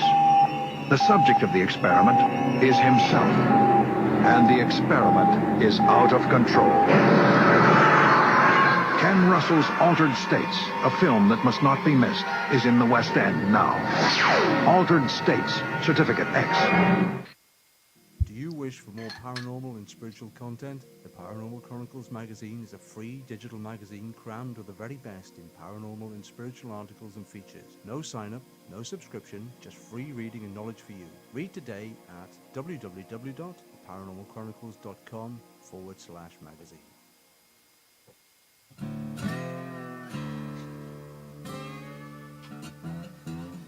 Oh, come on. I'm Southern, but... nope. That'll do. Hello, I am Kat Hobson, host of Paranormal Experience here on WBHM Digital Broadcasting out of Birmingham, Alabama. I enjoy having guests from all areas of the paranormal, from ghosts to ufology to cryptids and beyond. You'll find some of the best researchers in their fields bringing you some great information. Join me on Wednesday nights from 8 to 10 p. Eastern here on WBHM Digital Broadcasting.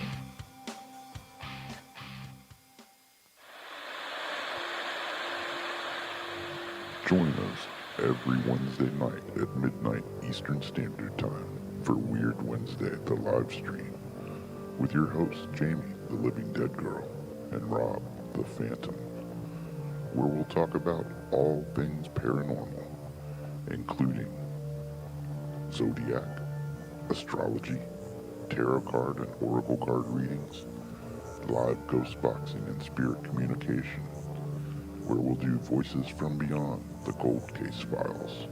So we hope you join us live on Facebook and YouTube every Wednesday night at midnight Eastern Standard Time.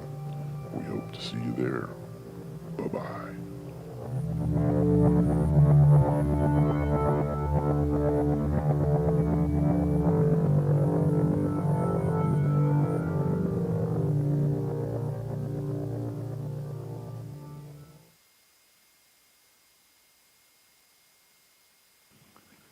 Paranation Magazine is a new paranormal magazine based out of Denver, Colorado. Our goal isn't just to give you the best paranormal content out there, but to promote paranormal unity. We're doing this by giving everyone an opportunity to tell their stories and to share their experiences. For more information, follow us on Facebook at Paranation Magazine and soon, paranationmag.com. I've Never Met a Dead Person I Didn't Like is the extraordinary travels of a young, alone, and broke psychic in the highly anticipated new book from internationally renowned psychic, medium, medical intuitive, and best-selling author Sherry Dillard. Critics have described I've Never Met a Dead Person I Didn't Like as an engrossing memoir, an empowering story of how a broken girl came to accept her psychic gift, a refreshing and fun read. I've Never Met a Dead Person I Didn't Like is available through Amazon, Kindle, Barnes & Noble, and wherever books are sold.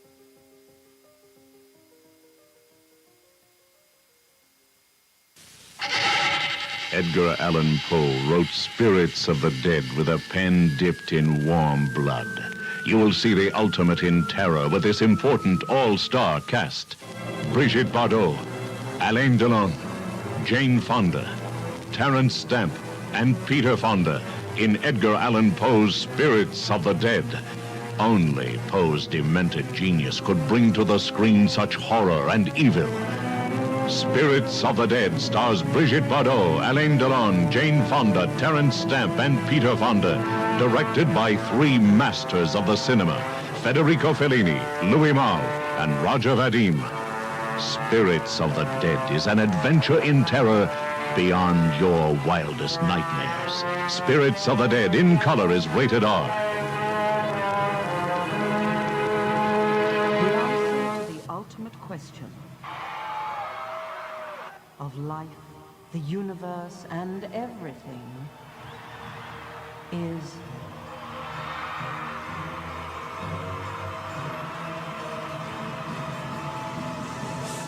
42.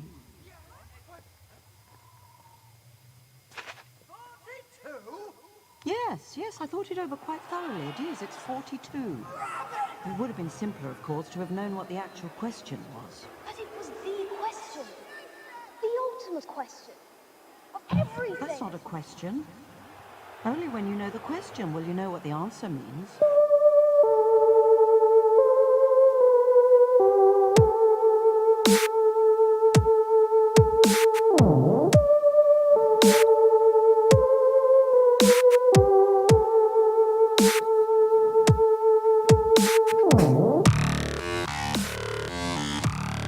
You're listening to Paranormal Soup, bringing you the weird every Sunday night. Call into the show and join the discussion. The call-in lines are 219-230-4444 or 260-225-9419 or by Skype caller ID OOJBland00 or JBland Paranormal Soup. And now to your host, Bland. Tonight's guest is Todd Neiss. He is a Bigfoot researcher, founder of the American Primate Conservancy. We're talking about Bigfoot. Long overdue on this show. We've had a couple guests on for Bigfoot, but it's been a while. And it's a subject that really interests me, even though I've never had the experience. I live in Indiana. And I don't know, there might be Bigfoots in Indiana. I know there's a couple stories, but probably not where I'm at. So I don't have much hope of seeing one, but I believe in people's experiences. I've had plenty on here. I've known plenty that people have had these experiences, just like I believe in people have had their experiences with dogmen and chupacabra. You know, that these are things that people are telling you they saw. They don't just tell you this lightly. Nobody wants to be ostracized as the crazy person who saw a Bigfoot or chupacabra or dogman. People have these experiences for a reason. There's something to it. If you believe it or not, they had this experience for some reason or another. And I believe in their existence. For me, of course, everybody knows my Ancient Aliens addiction. Not to the TV show, but to the idea. I've always been fascinated by the Sumerian legend of the Enkidu, or you get into satyrs, or Leif Erikson even has an incredible tale from when he came to America and saw big, hairy, humanoid creatures with black eyes. That always interested me. I think they've been with us, Bigfoot, Sasquatch, Yowie. God, there's so many names. They've been with us for a long time, and over centuries of people having experiences that has to mean something to make it real. We might not have a body, we might not have evidence, but we have people's experience, and maybe one day we will. But let's go ahead and get back to our guest.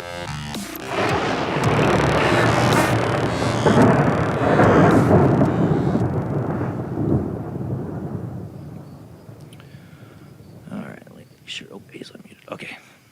Thank you for hanging in there with us, Todd.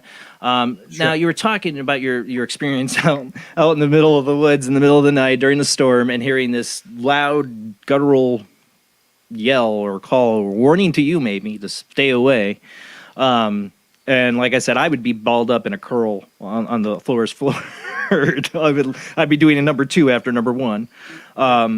That's not lightly. I mean, seriously, you're out there alone. You're hearing this. I mean, yes, this is what you go to look for, but you don't want to find it alone in the middle of the night. Yeah, well, it's actually daylight, to be honest with you. But it was. Still, it was still, like, it wouldn't matter. I'd still be balled up. no. Well, and in hindsight, Jason, I think that the reason it responded the way it was due to the very fact that I was marking its territory. Right. And I've now got 6 other encounters under the same sort of circumstances, So I just, in fact, I just picked one up last month. But yeah, so I mean that makes sense. So I'm very careful where I go anymore. Well, but you are, it is like an animal response. You're marking your territory. Does that mean where you were? That has to be an area where this Bigfoot really, it calls its own, if that was the case. So it might kind of lead you to an area of habitation. Well, and I've been back there before, not only there, but to the original blast site. After Peter Byrne and his group had come and investigated, and I told them, they said, when are you going to be back there? Well, I said, next month. He said, well, meet us after you have your training, meet us up at the gate and maybe you can take us in there. Well, I said, you're not going to get in there. I got up there and was amazed that somehow they had gotten master keys to those gates. And when they were done with their investigation, they turned them over to me. And so I actually went into that very site where I had seen them, that second blast site, on a regular basis, all by myself. And I have to tell you, it was I'd say the first few times, I mean, every time, but to a lesser degree, every time I got in there, I just kind of steel myself and say, if they want to mess with you, they would have done it already. And so I would go in and bait the area with salmon carcasses that I would get from a local fish shop and hang them in a tree high enough that only one thing could get to them. And for 9 months in a row, that bait was taken, and there was no sign really of the bag that it was contained. Any tracks or? Yeah, some impressions. I tried to kind of. I didn't have a rake per se, but I tried to kind of clear off the area below that. But I don't know. I don't think they're stupid. I think they're pretty aware that they do leave sign. And they have. I mean, they have to be intelligent to have stayed away from humans this whole time. Exactly. They're very smart. Stay away from those people. They're bad. Sure. But no, I did, and I gone back up in that area. To that exact spot where I got roared at, but I had like 5 friends with me, so it was a little easier, and I'm pretty sure we were packing. But that's I have a question on that. So I mean, you're carrying firearms when you go out there. I've heard people say, oh, you shouldn't because they can smell the gun oil, or they can tell you're packing. I don't know how. I mean, if they would, I guess over a century or so being in North America, Europeans with guns, they might learn what they are, but. Yeah, I mean, I wouldn't want to go out there without packing. I wouldn't want to go out there. First of all, I'm saying I would be. Yeah, I don't take any long rifles with me. I'll bring a concealed something self-defense. 357 Magnum or larger, and it's not visible. So, and I don't think they can. If that were the case that they're smelling it, then you'd never be able to shoot a deer or an elk either. But but I will tell you that I have little doubt that they, with their experience over millennia, not just with Europeans and Westerners, but with Native Americans, they do recognize. Thousands. They do, 19,000 years last time I checked. Yeah, that they do recognize weapon systems, whether it be a bow and arrow or a shotgun or a rifle. Right. So I think you're going to really diminish your chances of any sort of encounter if you're carrying something open. But that brings me to another interesting situation that these game cams, and we've got a couple dozen of them that we've put out in various locations, and these days they come with the blackout IR and their camouflage paint. And I've always, people will say, well, they recognize those as some sort of a threat. and I've never really bought into that. I mean, we've gotten some amazing wildlife photography using these devices, but interestingly enough, nearly half or more are actually looking at the camera. Like, what is this? Yeah, I don't know if it's the shape or maybe the smell. Just from I just wanted to say handling the it, smell, but the smell of maybe. us, Right. But I've always said, they may see it as something unusual. It's a weird rectangular shape in a round world, and so. Well, I kind of had that handed to me in 2016 during Operation Sea Monkey. We had taken a 50-foot trawler. A team of 6 of us went up over 140 miles over sea to a place called the Broughton Archipelago, which is a collection of small uninhabited islands between the northern tip of Vancouver Island, British Columbia, and the mainland. Yeah. And we spent a week in there anchoring offshore of several different islands. Had there been reports on these islands of Bigfoot Oh, sightings? absolutely. Yeah, while we were en route, our native our First Nations bush guide rolled out a chart. Jason, can I yes. interrupt just one moment? When you have a Sure. moment, can you check the StreamYard chat or Parasoup chat? Okay. Thank you. Okay, I'll check it. Okay. Sorry. Go ahead, Todd. Sure. So anyway, he rolled out this marine chart laminated and started taking a dry erase marker and marking I think a total of 25 locations just throughout that archipelago. And he could tell you a detailed story about every one of those 25 red dots. And it was right in the area that we were going into. And one of the reasons we went in when we did, it was because it was coming into shellfish season. The water temperatures drop enough that you can harvest shellfish safely. And he said, "Oh yeah," he says the Bigfoot know about this. You'll see bears out there. You'll see my people out there. You'll see Bigfoot out there from time to time. Yeah. But anyway, it was an amazing trip. But getting back to the game cam thing real quick, I had asked the captain to locate an island that had an active river coming off of it. And so he did, and we anchored in, I think they called it Opal Bay, and we had 2 Zodiacs with outboards that we could use to get around. And so first thing that we did, just like we did at the other 4 islands that we had anchored off of, is you go to shore, you set up your game cameras, put up your seismic ground sensors, you film the whole thing. You've got your audio recorders set up, and then get back to the mothership, if you will, and we would take shifts throughout the night with a very expensive, like $25,000 FLIR infrared scope, and monitor the island. So this was no different. We got to this island, and sure enough, it had a river coming off of it. I just thought maybe the combination of the shellfish along with possible fish runs is going to up our odds. So we got on the island. We actually got off the Zodiac on a jetty. Somebody had built about a 10-foot tall jetty on one side of the mouth where the river comes into the salt water. And so they dropped us off on the jetty, and we hiked on into the beach, and we get to the mouth of the river where there's sand. And right off the bat, here are the most humongous dinosaur-sized bear tracks I've ever seen in my life. Bigger than a dinner plate. Ooh.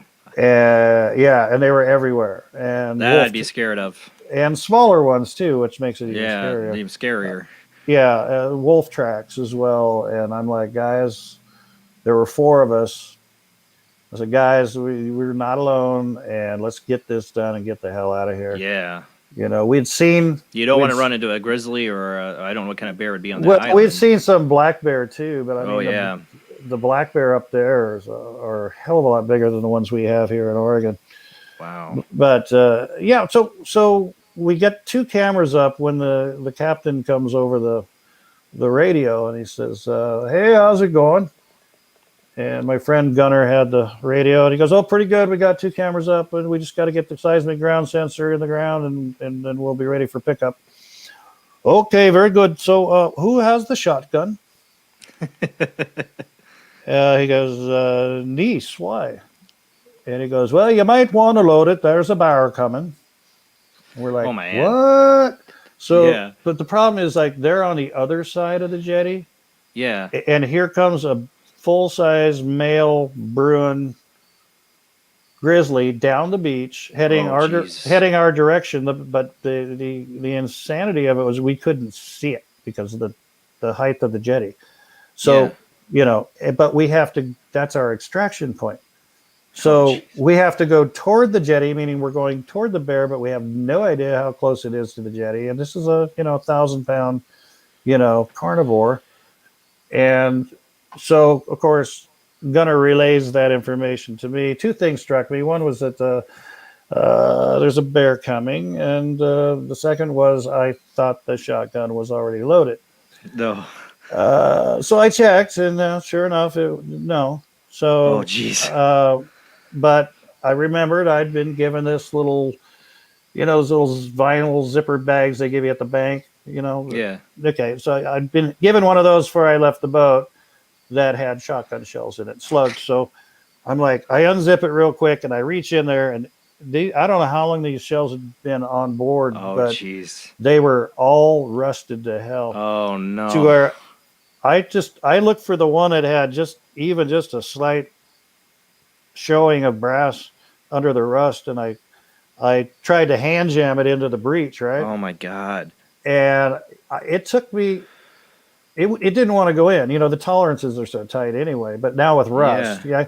So I'm like slamming the receiver home about 4 or 5 times before I finally got it to lock.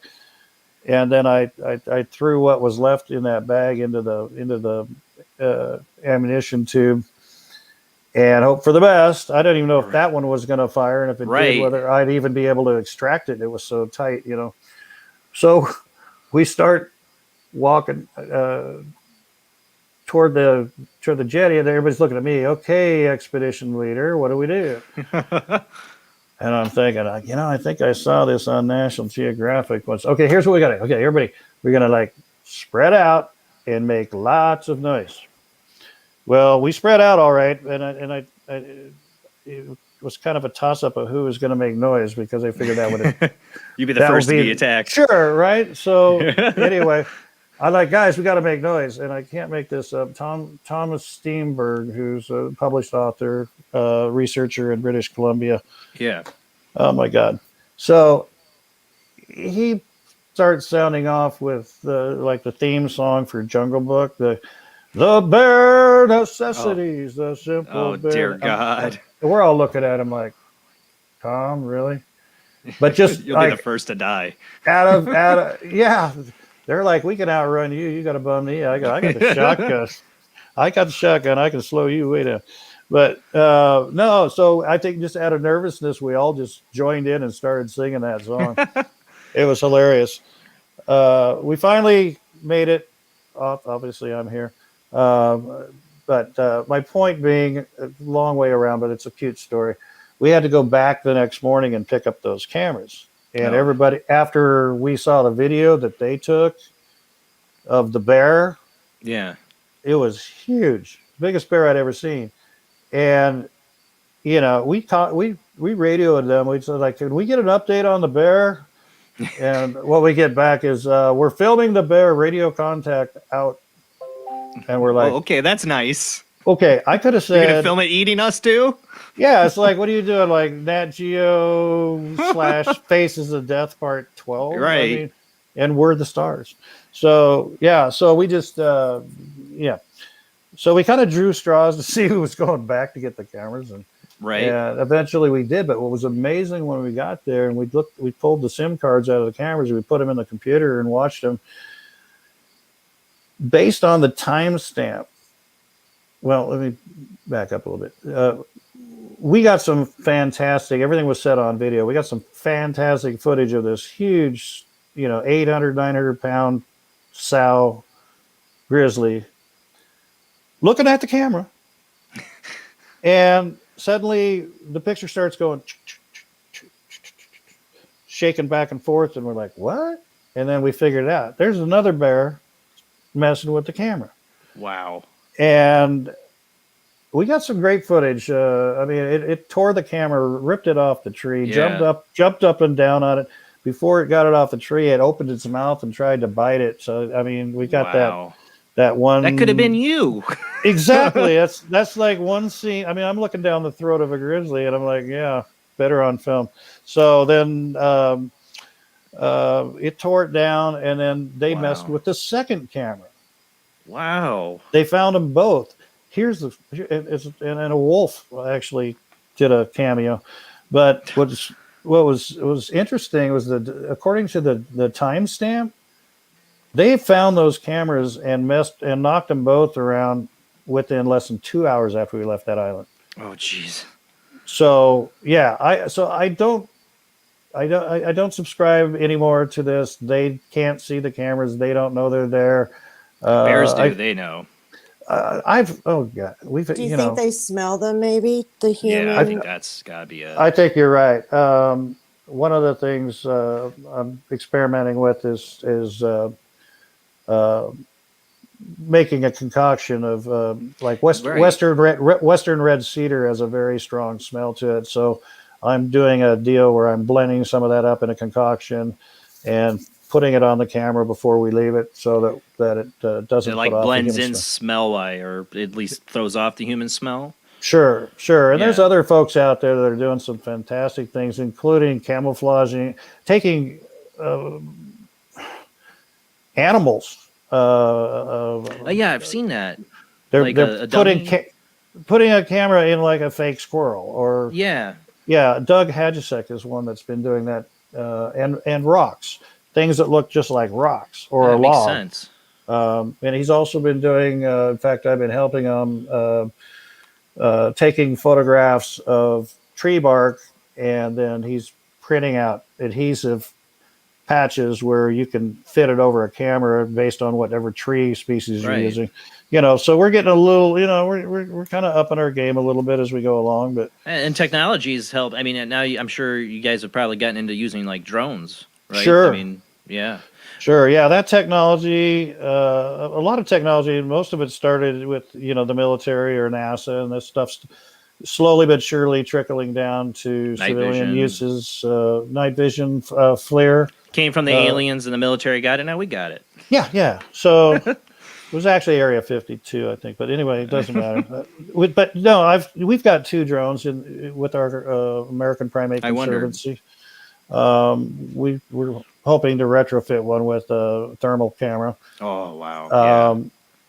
But we just recently bought this awesome night vision camera. I don't know if you can see it or not, but this thing is better than what I used in the military, and I've only been out for 2 years, but this is full color spectrum night vision. Ooh, nice. Not the grainy green. Yeah.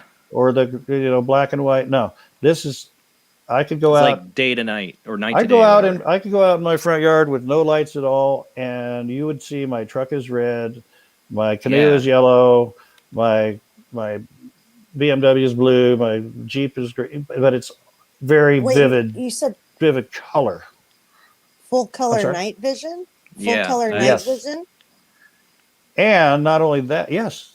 And it's not that expensive, about $600 for the lower base model. Yeah, for night vision that isn't that bad, but that's still expensive for us other people. But I'll let my hand on one. Well, and what's unique about it also is every night vision camera I've ever used, you could not turn it on under any circumstances in daylight. It'd have to be night where you burn out the cells. Right.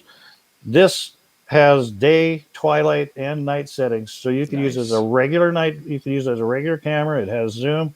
You can take snapshots. You can do video with sound in day, twilight, or night, complete pitch black dark.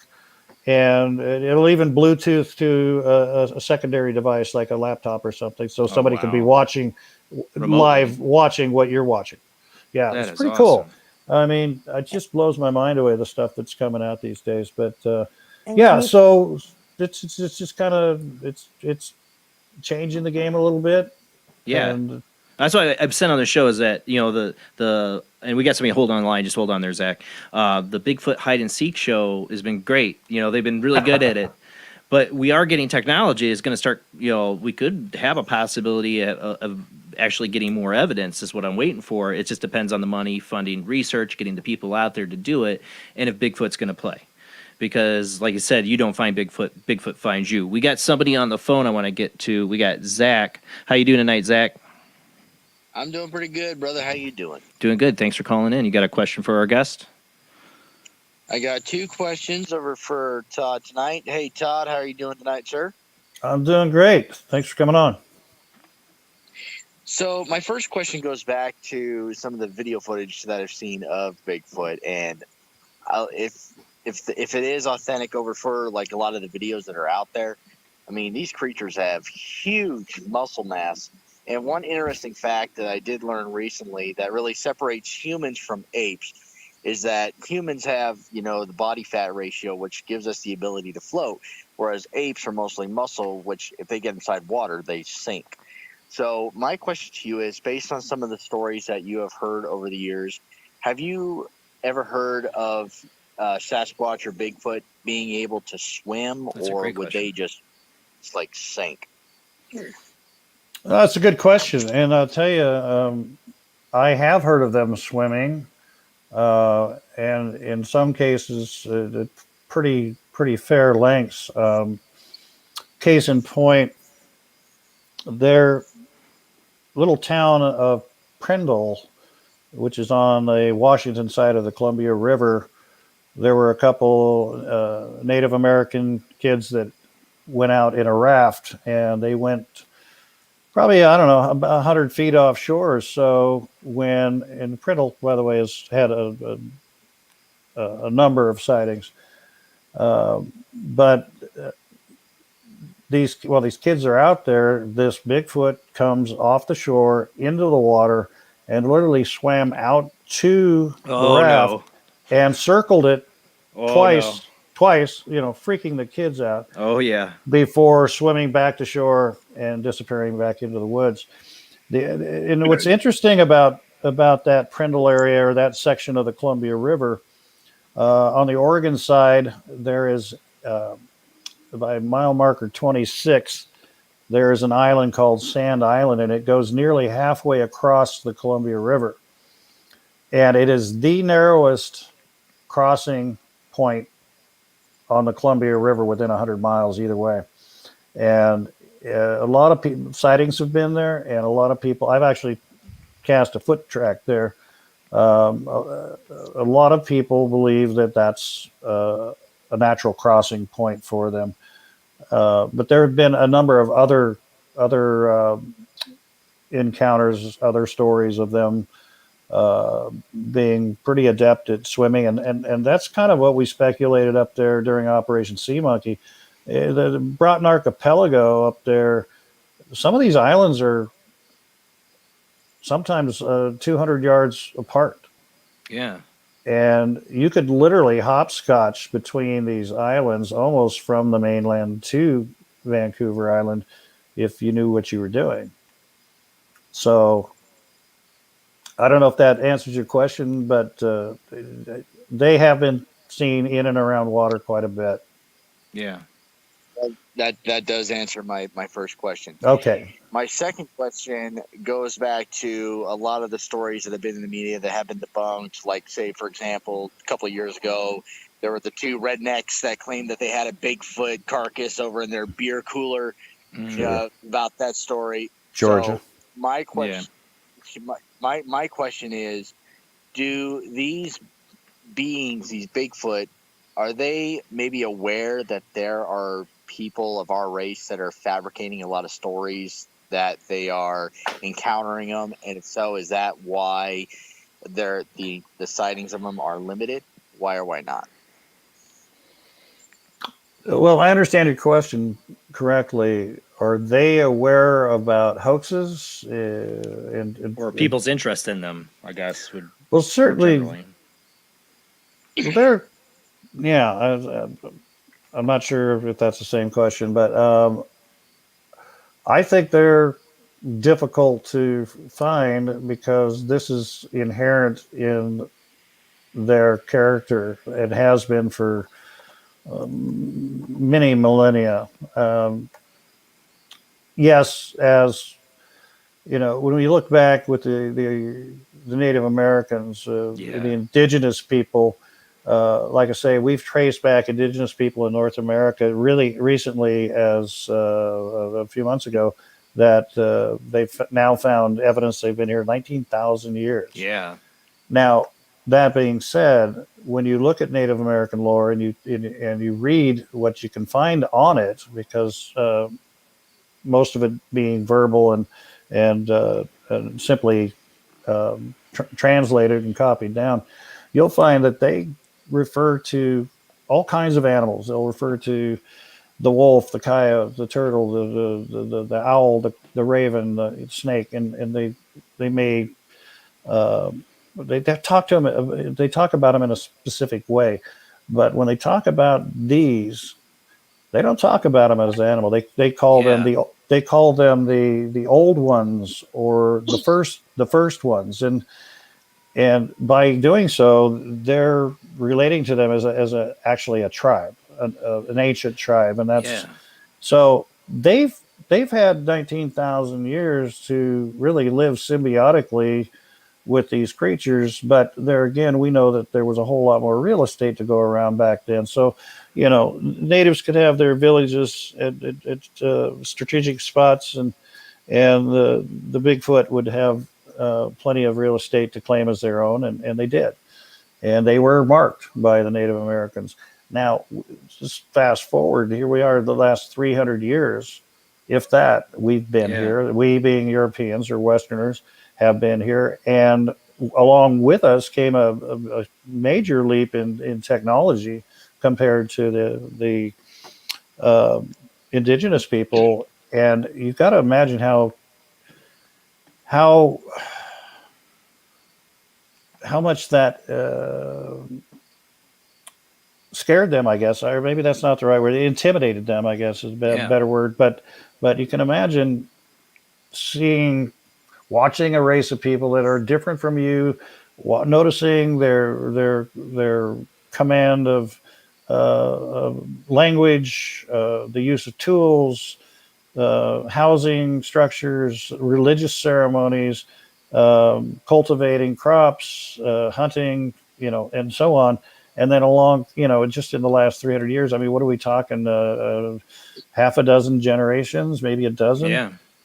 Who knows? But they've had to step up their game ever since, human 2.0 came around. And so it's all that more reason that they've that and the fact that we continue to encroach into their habitat, that they are elusive and they're shy, and they continue to recede into smaller and smaller pockets, and that's my fear is what is the health of the species, and how and that's a topic for a whole nother time. But if I'm answering your question, I'd say that they are very cognitive, very conscious of the fact that we have upped our game, that we are very much interested in them, and that probably to some degree that we're in pursuit of them, and so they're going to react accordingly. Thank you, Zach. Okay. Thank you so much, Todd, for answering my questions. That was easy. I really appreciate it. And before I go, I just want to say thank you very much for your service. Oh, my pleasure, my honor. I really, really appreciate that. All right. Thank you, Zach. And you have a great night. I'd like to ask a question. You had mentioned something about an eye shine experience. Yeah.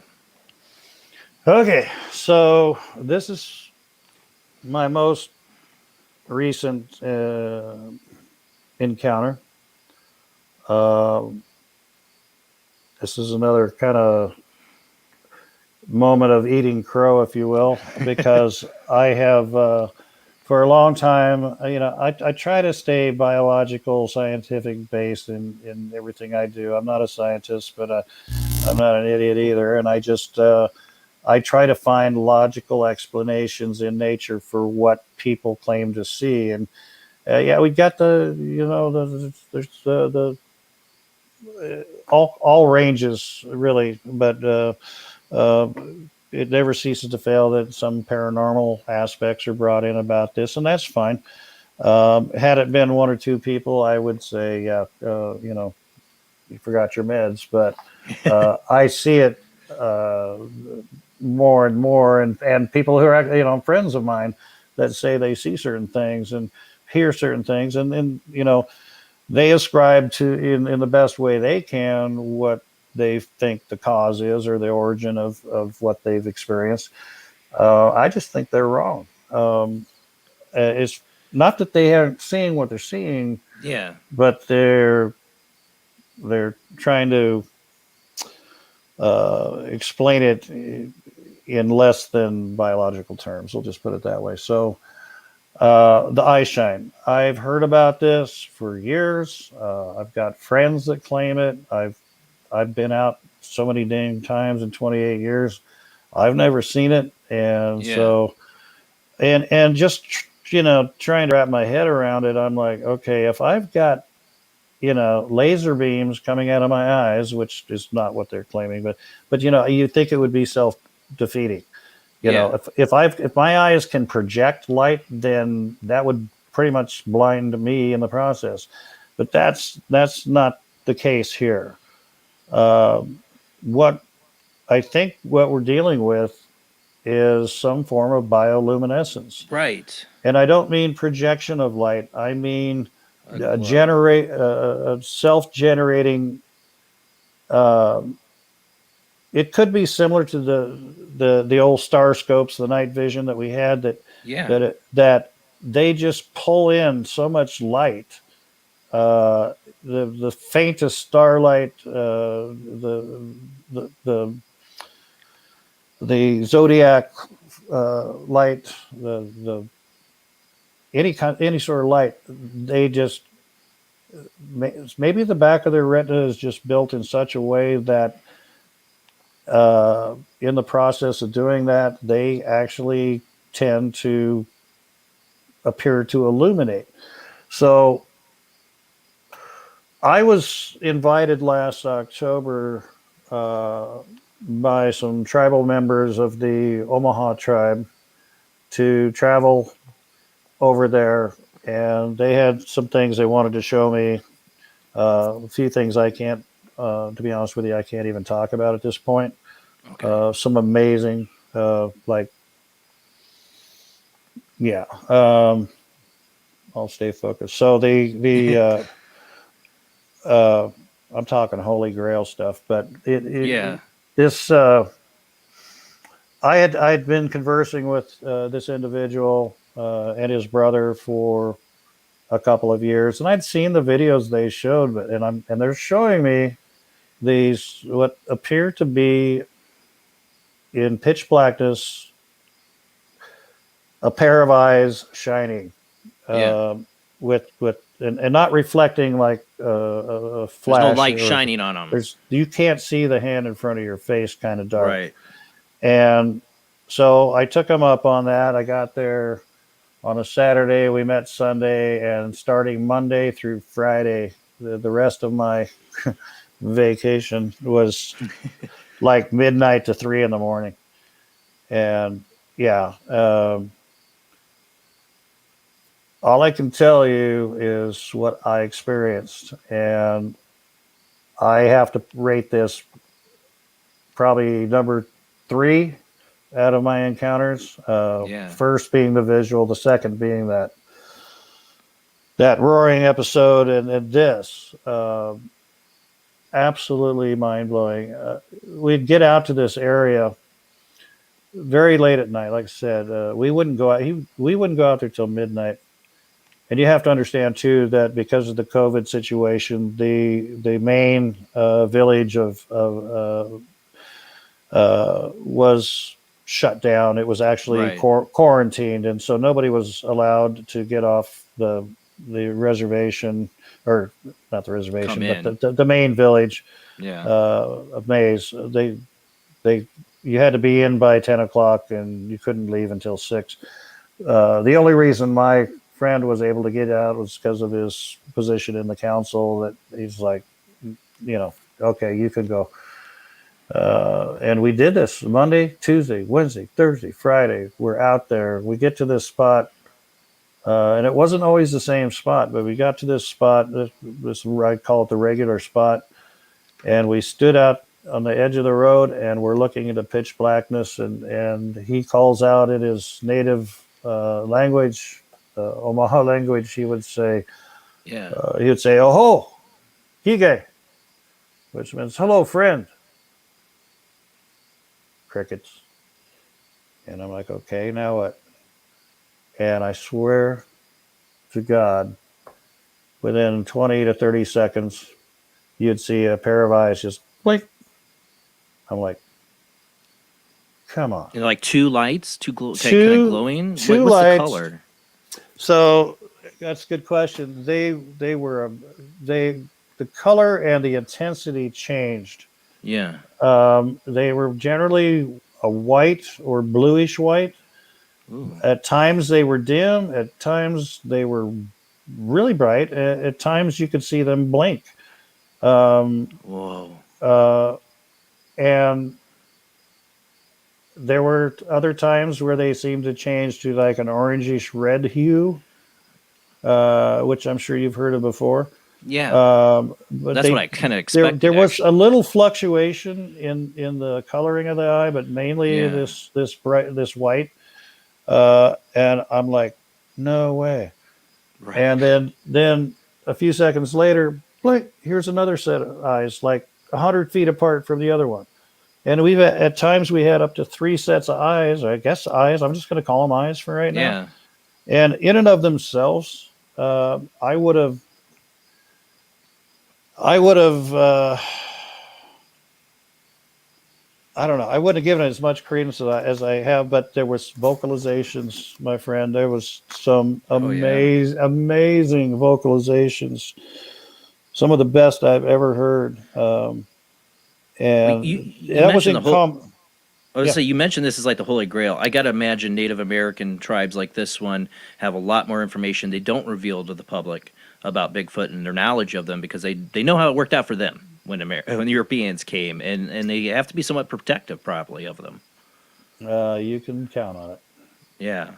I found that really interesting. They have they've got some very powerful evidence, and it's just a matter of time and logistics before that comes out. But this is kind of separate of that. Yeah, I would. Sorry, you piqued my interest when you started talking about that. I know. Maybe I can talk with you offline about it. I'm not going to talk about it publicly. Yeah, I that's got you. for sure. But like Holy Grail. So anyway, it was just a fantastic experience, and I plan to get to the bottom of it. Like I say, I look at everything in a biological, natural, scientific mindset. And I've actually,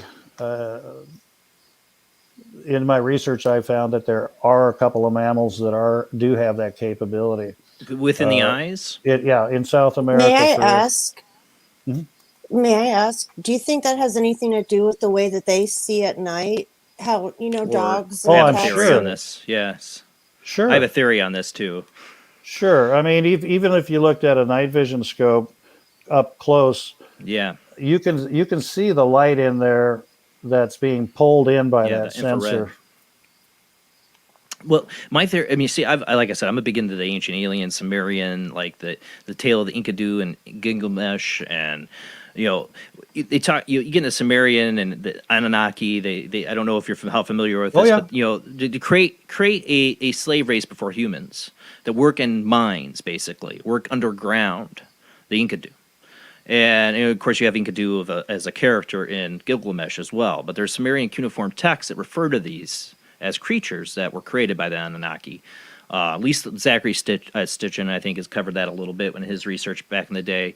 But if they were creatures created genetically to work in mines, you know, or work underground, they could probably genetically create them to see in the absolute darkness. And maybe that's why I've always thought when people talk about the glowing eyes of Bigfoot and other creatures too, by the way, that this could be related to that maybe this is why they're so remain hidden, is that they are using our cave systems, that they are underground. And the other part we haven't even got to is the smell part that could be connected to that too. Yeah. Well, I will say this. There's no question they own the night and they're most active at night. Doesn't mean they're not active in the day. Obviously, Right. I saw them in the daytime.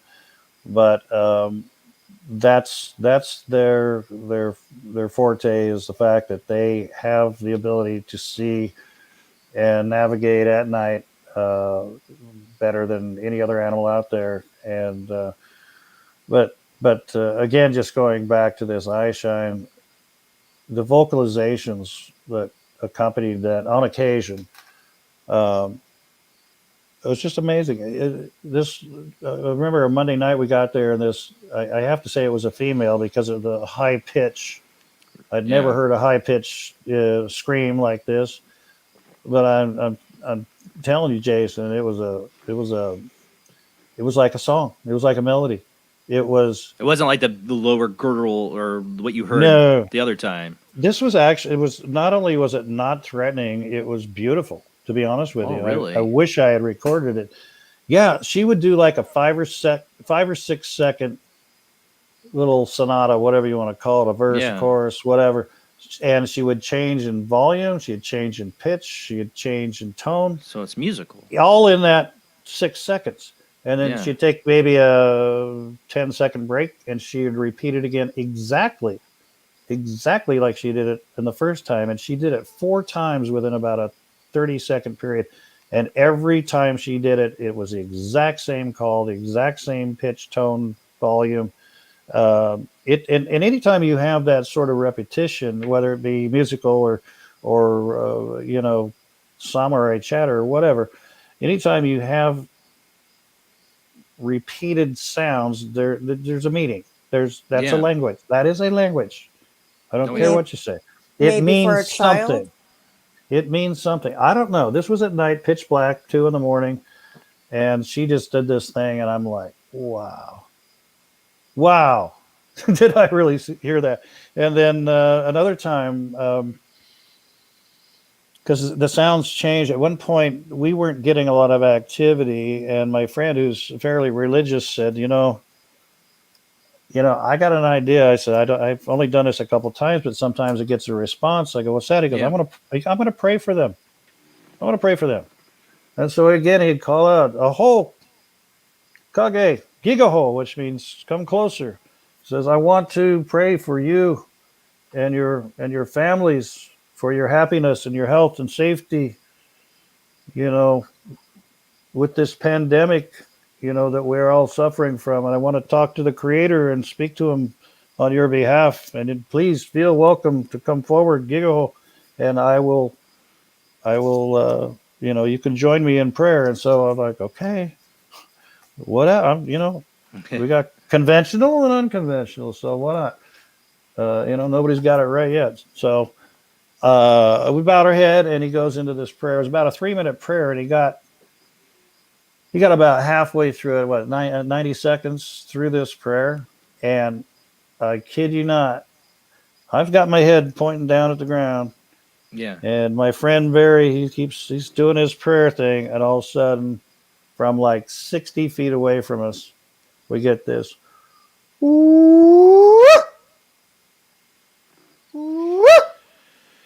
And it did it 4 times, like in 10 seconds. Yeah.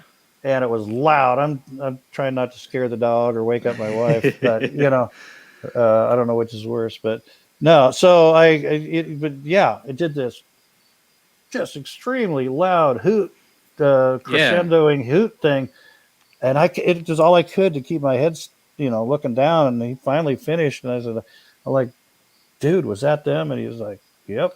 And he says, "I told you, sometimes they'll react to that. I don't know why, but they do." Was that a negative reaction to the No, prayer, or was not at that all. positive? I would you say it think? was very positive. Yeah. Well, appreciative, actually. yeah.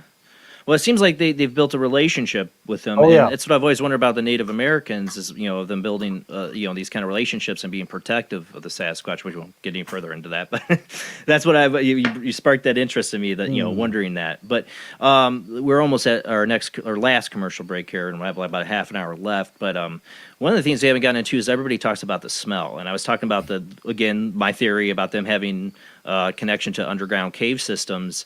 And have you encountered the smell? I would think doing all this, that's got to be an experience you probably had. So many people talk about it, and my theory is that it could be from when they talk about like a sulfur egg like nasty smell, that it could be something from them where they come from, like underground. I'm looking here in my notes real quick. And while you're looking, Hang Jason, with me. when we get back, I'd like to hear about the conferences and things too. He's got the conferences. Yeah, we'll get to that when we come back. Okay. Roaring River 2004. Yeah. We walk smack dab into the smell, but the story behind it's interesting. But maybe we can pick it up after the break. Yeah, to make sure we have enough time. But sure. I mean, just a little bit before we go into break too. I mean, have you thought about the idea that they could be using underground cave systems? No, actually, and if they do, I'm sure they take advantage of abandoned mines and natural cave formations and whatnot when they need to.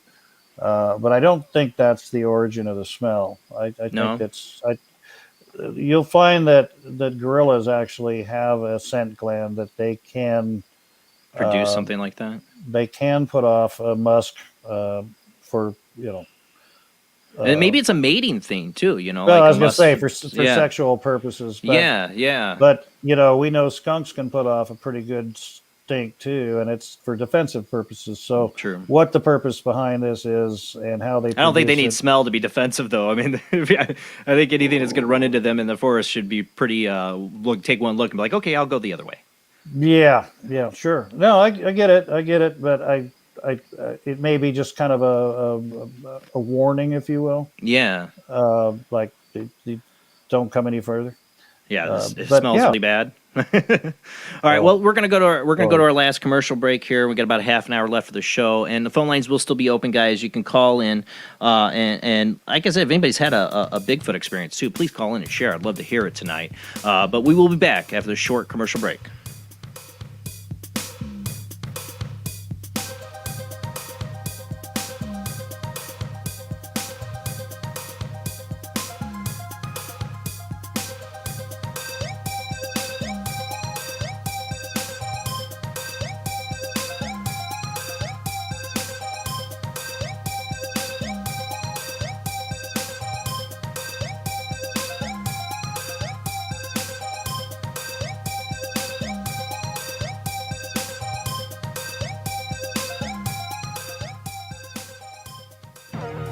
Intercepted the transmission of unknown origin. Transmission?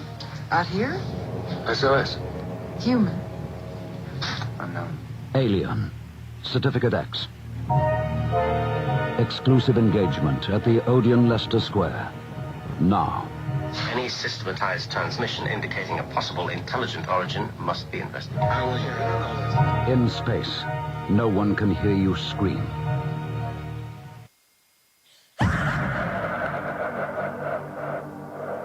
If you are interested in discovering the truth about the paranormal and want to hear from leading researchers in the field, Join Justin Brown on his 3 weekly shows named My Paranormal Soapbox, Necromancer Live Show, and the Supernatural Symposium, live on Facebook, YouTube, and InterfaceDeath.net.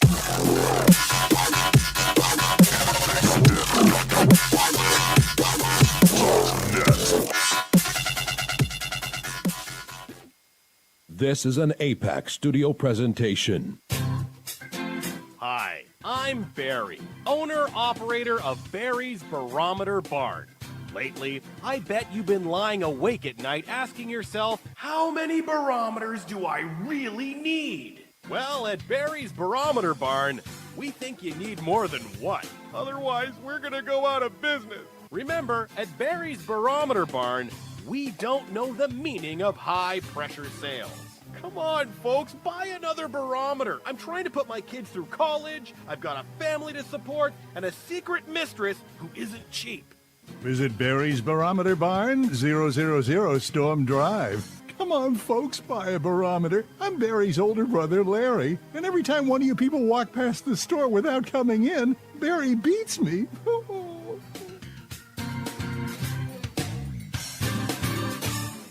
This has been a presentation from Tim Morgan's APAC Studio. For more almost professional amateur comic studio content, visit the APAC YouTube channel. Search APAC 2002. That's APAC 2002 on YouTube. When Alex Gardner is asleep, he has an extraordinary gift. The government wants it, the scientists want it. But to keep it may cost him his life. It might be better if Alex didn't sleep at all. But he cannot resist entering the dreamscape. Can you? See Dreamscape in the West End and all over London now. Certificate 15. It takes an extraordinary adventurer to enter the dreamscape. Are you intrigued by Paranormal Talk Radio? You'll love the new Paranormal Radio app from Talkstream Live. You'll find a great selection of talk shows covering UFOs, ghosts, strange phenomena, and much more. Download the Paranormal Radio app now and start listening to the very best in paranormal talk entertainment, including the network you're listening to right now, the Paranormal Radio app, free in Google Play and the iOS App Store. Join us every Wednesday night at midnight Eastern Standard Time for Weird Wednesday at the live stream with your hosts Jamie, the Living Dead Girl, and Rob, the Phantom, where we'll talk about all things paranormal, including zodiac, astrology, tarot card and oracle card readings, live ghost boxing and spirit communication, where we'll do voices from beyond the cold case files. So we hope you join us live on Facebook and YouTube every Wednesday night at midnight Eastern Standard Time. We hope to see you there. Bye-bye.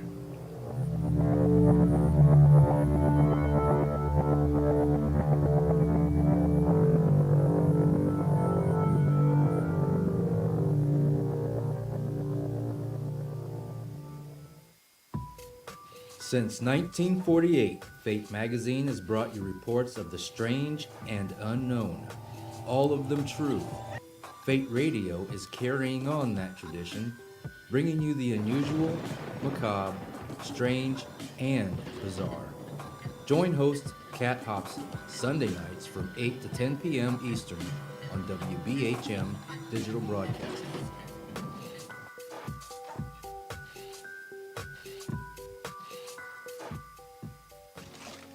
Heat 'em up. Do, re, Egon.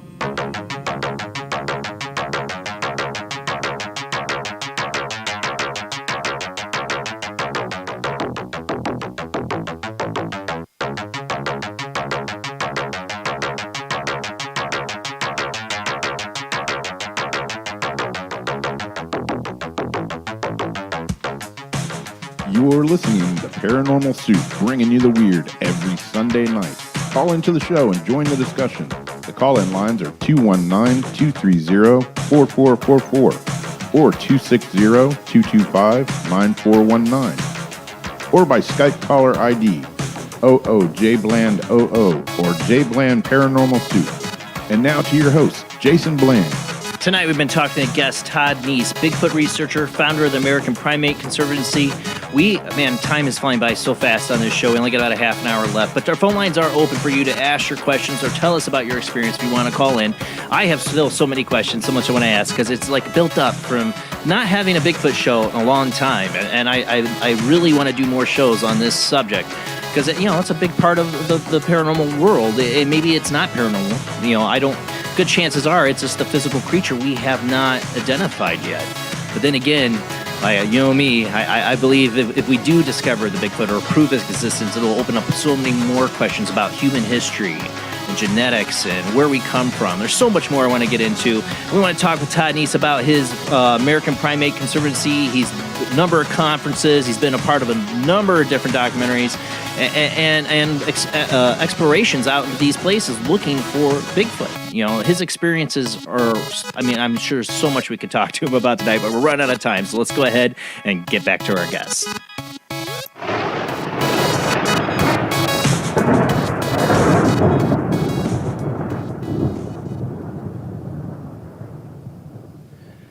Thanks, Todd, for staying up late with us here on the show.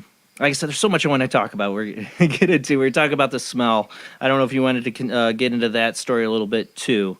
I think that's where we kind of left off on.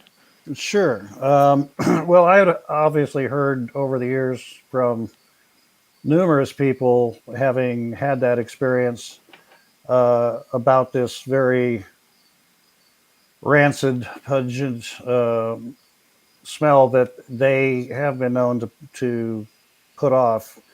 And what's interesting is it doesn't happen in every situation, but it does happen under certain circumstances. And so in 2004, I was contacted by an individual who had a very close encounter in 2004.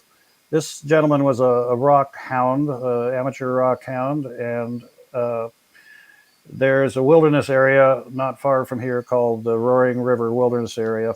And he had been in there apparently before and noted that there was a lava flow, obviously from Mount Hood, that crossed through the creek bed at one particular point about a mile from the mouth of the river where it goes into the Clackamas River. And he had gone up there a couple weeks beforehand.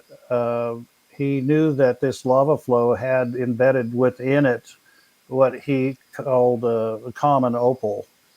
And so he would go in there during the summer years when the water level had dropped and exposed much more of that lava bed, and would proceed to try to extract as much of that common opal he could from the rock. He had with him a Australian shepherd, full-grown Australian shepherd that he always brought with him. And so they had hiked into this area. It took about 40 minutes to get just a mile because it's whatever trails used to be there were washed out in the floods of '96. And so it's a pretty rough go. And then, in fact, at one point you have to cross a cliff that's about 80 feet wide before you get back on terra firma. And so it's not an easy way to get in there, but he'd gone in there, and he's down there on the lava flow, letting his dog just kind of walk around and explore. And he had a metal chisel and a metal hammer and a collection bag to put his rocks in. And so imagine, if you will, you're up there in the middle of nowhere, in an area that's never been logged. There's no roads in there. It's never been burned. It's pretty remote. It's wilderness. What it looked like 10,000 years ago. And so he's down there, and imagine if you're out there and you're hearing metal on metal, tink, tink, tink. Yeah. It's just not a natural sound. Yeah. Well, apparently it attracted the attention of this one particular Bigfoot. He's down there doing that, and he stops and he hears his dog growling. it's higher than he's down on the river, so it's a little bit higher than he is. He's looking into the woods and just growling, not barking, growling. And this went on for some time to where he said, well, initially he thought it's got a squirrel or a raccoon or something, and then, in its sights. And so he kind of ignored it initially. Finally, it had gone on so long. He said he went to investigate. He got up to where the dog was, and the dog is kind of standing on this downed tree with its claws dug into the tree bark, and it's looking off into the woods and growling. And he looks in the direction the dog is looking, and I'll put it the way he put it to me. He didn't say Bigfoot. He said, I'm looking at a gorilla in the Pacific Northwest. He said, I'm looking at a gorilla standing on two legs, and it is obviously upset. It's with every breath, every time it exhaled, it was grunting, and it was laser focused on that dog. And there's a bit of a history, kind of a love-hate relationship between these things and canines. Really? Probably a little primordial. We got into competition for resources with wolves and coyotes and foxes and whatnot, but they just seem to not like dogs, and have been known to kill them on numerous occasions. So he said, I'm looking at this thing, and it's looking at my dog. Didn't seem to even look at him so much, but he said, I've shoved the dog off the log because the thing was just like locked into this with its nails. Yeah. He said, I shoved him off the log, and we ran helter-skelter over down trees, 4 foot high. You're talking 4 foot high ferns, rocks, boulders, you name it. And they're running for their lives. And unusual for a Bigfoot, because 9 times out of 10, when they realize that they've been compromised, and usually after they've been watching you for some time, but when they realize that they've been seen, they get up and turn around and walk off. It's just like game over. In this case, this particular creature chased them. Yeah, that's impressive. And he's describing this run for his life all through this very rough territory, and the dog's trying to pass him. He's trying to keep ahead of the dog. At times, he's grabbing the dog's collar and pulling him out. It's like, I don't have to be fast. I don't have to be faster than the animal. I just got to be faster than you, kind of thing. And so he's there's this mad rush to get out of there, and they got to this kind of halfway point where I described earlier about this kind of an 80-foot stretch of cliffside that you have to do at least a 3-point all the way across, and they stopped right there and turned around to see if it was still following them, and they spotted it. It had stopped, but it spotted it close to the river, and as soon as they locked eyes, it charged them again. Oh, jeez. And then they scrambled around that cliff and never saw it again once they got around the other side of that cliff. But it, as you can imagine, it totally freaked them out. And so, was it 2.5 weeks later, he agreed to meet with myself and another investigator friend of mine. And based on the story, we were all packing at that point. Right. And he brought his dog, and he led us back to where this was at. And unfortunately, the strata, the substrate was very rocky and not good for taking tracks. But we spotted where he was at, and he said that's where this thing was at. They were literally 47 feet apart. Whoa, it's too close for that. That's way too close. 47 feet. And we took some pictures. We actually located his hammer and chisel and specimen bag. We're still sitting there when we got there. And so, it kind of validates, I don't think he would have walked all the way out there and planted that for a hoax.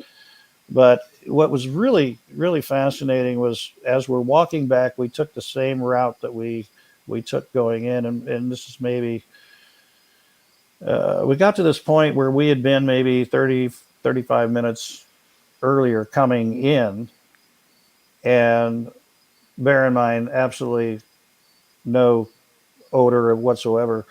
And we get to this point on this, just before you get to the cliff, in fact, and we literally walked in to, the best way I can explain it is a wall of smell. It was very concentrated and very localized, and I don't get it, because I'm going to tell you, this made a skunk smell good. This was so obnoxious, so rancid. It took all you could not to vomit. It was powerful, very pungent. I equate it to rotting meat that, let's say you got in your refrigerator, you look at the expiration date on your chicken and it's expired. You throw it in your summertime, you throw it in the garbage can, and garbage. Yeah. The garbage man's not coming back till next week. Gross. And then you go to throw another bag of garbage in there, and that you take that lid off, and it's been sitting there in 90 degrees. It was like that. It was so. Oh God. It just you wanted to gag. But what I found very strange about it is, if a skunk gets hit on a road, you smell it hundreds of yards before you get there. And after you get past it, this smell 10 times stronger than a skunk.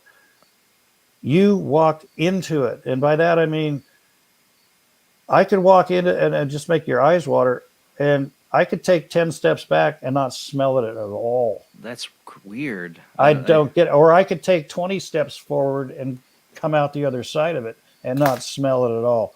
But when you were in that zone, you were. It was. I just don't understand the physics how of it's something possible. that doesn't, something that pungent doesn't taper both coming into it or leaving it. It was just like bam. And if it's not physically there in front of you, but you're smelling it, you wonder if it's some kind of marking, like they pee or they do something to leave it there or something. Yeah, and we look for a wet spot. We didn't see it, but I mean, it could be something that it could be something that's aerosol. Who knows? Yeah. But all I can tell you is we, just for the sake of our own sanity, we kind of did a grid search of the whole area. We couldn't find the source of it. I didn't expect to find the source of it because literally 35 minutes earlier, it was not there. So I have no doubt in my mind that that's what we smelled, and that it had just been there, probably heard us coming back, and left us a little treat. But I'm telling you, it's I can check the block. I got the T-shirt. You got the smell. I don't want to go back there. I don't. I bet you. We got somebody that's been waiting on hold. I think it's Royal. Is it Royal on the line? Hey, Jason, it's Royal. How are you? Hey, how you doing? Yeah, I had to call you back. I had it on Do Not Disturb during the commercial break. That might have been why I took it off. So I called you. That's fine. No problem at all. I'll be brief. I know you're running short on time. Yeah. Hello, Todd. Pleasure to speak to you tonight, sir. Likewise. I'll just keep it brief. Seeing as how these animals, creatures, whatever you want to call them, they've been around for like you say, thousands of years, reports of them, and hundreds of years. Do you think there's any possibility to the side? We hear a lot of stories of people saying they could be alien in nature. They come and go from other dimensions. There are the stories, the stories of people seeing big balls of light in the woods right before they appear, and I see a lot of stories myself. The whole paranormal side of on it. TV. Yeah, the paranormal side of it. Do you think it's possible that that's how come we've never actually captured one, or, God forbid, killed one? I would say this about that. I think what we're dealing with is probably one of the most primitive, if not the most living primitive species around today. They are as organic as You and I. Any animal. No, I would say Yeah. if anything, they are far more primitive and I dare say organic to this planet than you and I are. Right. You know, they, like I say, the Native Americans can recognize them as a ancient tribe, which is the best that they could describe them as. They were certainly described them as being different than themselves, but they revered them as a relic hominid, if you will. Right. And that's what I think we're dealing with. I used to kind of go along with this possibility that they were they were possibly born or evolved from the Gigantopithecus. Right. But after talking with Native American tribes and doing a lot of research with them, I'm more along the lines of this is something that similar to Cro-Magnon, Neanderthal. That's that just That's what I tend to believe as well. That is what I tend to believe. A missing as well. link. Well, yeah, I mean, you even look at the skull structures of, say, Cro-Magnon. We don't know whether they weren't fully hair covered. We know essentially what size they were. We know that they were very robust. What we also know is that animals will evolve based on their location, and we'll take bears for instance. Yeah, we could look at Cro-Magnon in Europe, but let's move it up to higher latitudes to even the Arctic Circle. We know that bears get increasingly larger. They need to be larger for insulation purposes and for caloric purposes. That to survive in those environs, they have to actually become bigger. So why can this not be something like Cro-Magnon? And when we get anthropologists that are applying skin and hair, and they're guessing when it comes to that. I Just mean, like dinosaurs, they could have been now maybe feathers. Yeah, right. I mean, they could have been completely covered with hair. We don't know. And if you take something like Cro-Magnon or Neanderthal, and you completely hair cover them, which would certainly be necessary, say, during an ice age, which was 10,000 years ago, the last one. They would have to adapt that way. So I really think that what we're dealing with is terrestrial. They're probably the most terrestrial thing out there. Like other holdovers from the dinosaur ages, the crocodiles and the whales and turtles and things like that. These are survivors, if there ever were. So no, I would say just the opposite. I go the opposite direction in terms of whether they're extraterrestrial. I think they are the most terrestrial thing out there, and have been for a long time. Do you think like other natural animals, bear and even wolves, coyotes, whatever, do you think they're coming closer into civilization or civilized areas, or do you think they prefer to stay as far out as possible without being detected at all? Because we have so many reports of them coming around rural areas. And as we encroach on their territory, Yeah, I think Jason's got that right. I mean, the thing is, as time goes on, the real estate is shrinking every day. And I think it's important to note that certain animals are not only, territorial, but at the same token, we'll take, say, for instance, a mountain lion. Mountain lions, male mountain lions, are like bears. They're very territorial, so that once there are offspring males that come along, they'll drive them out. And where are they going to go? They've got very few options. They're either going to try to find one last little bastion of one little pocket of paradise, or they're going to have to get pushed out into more rural areas where they're going to have more and more conflicts or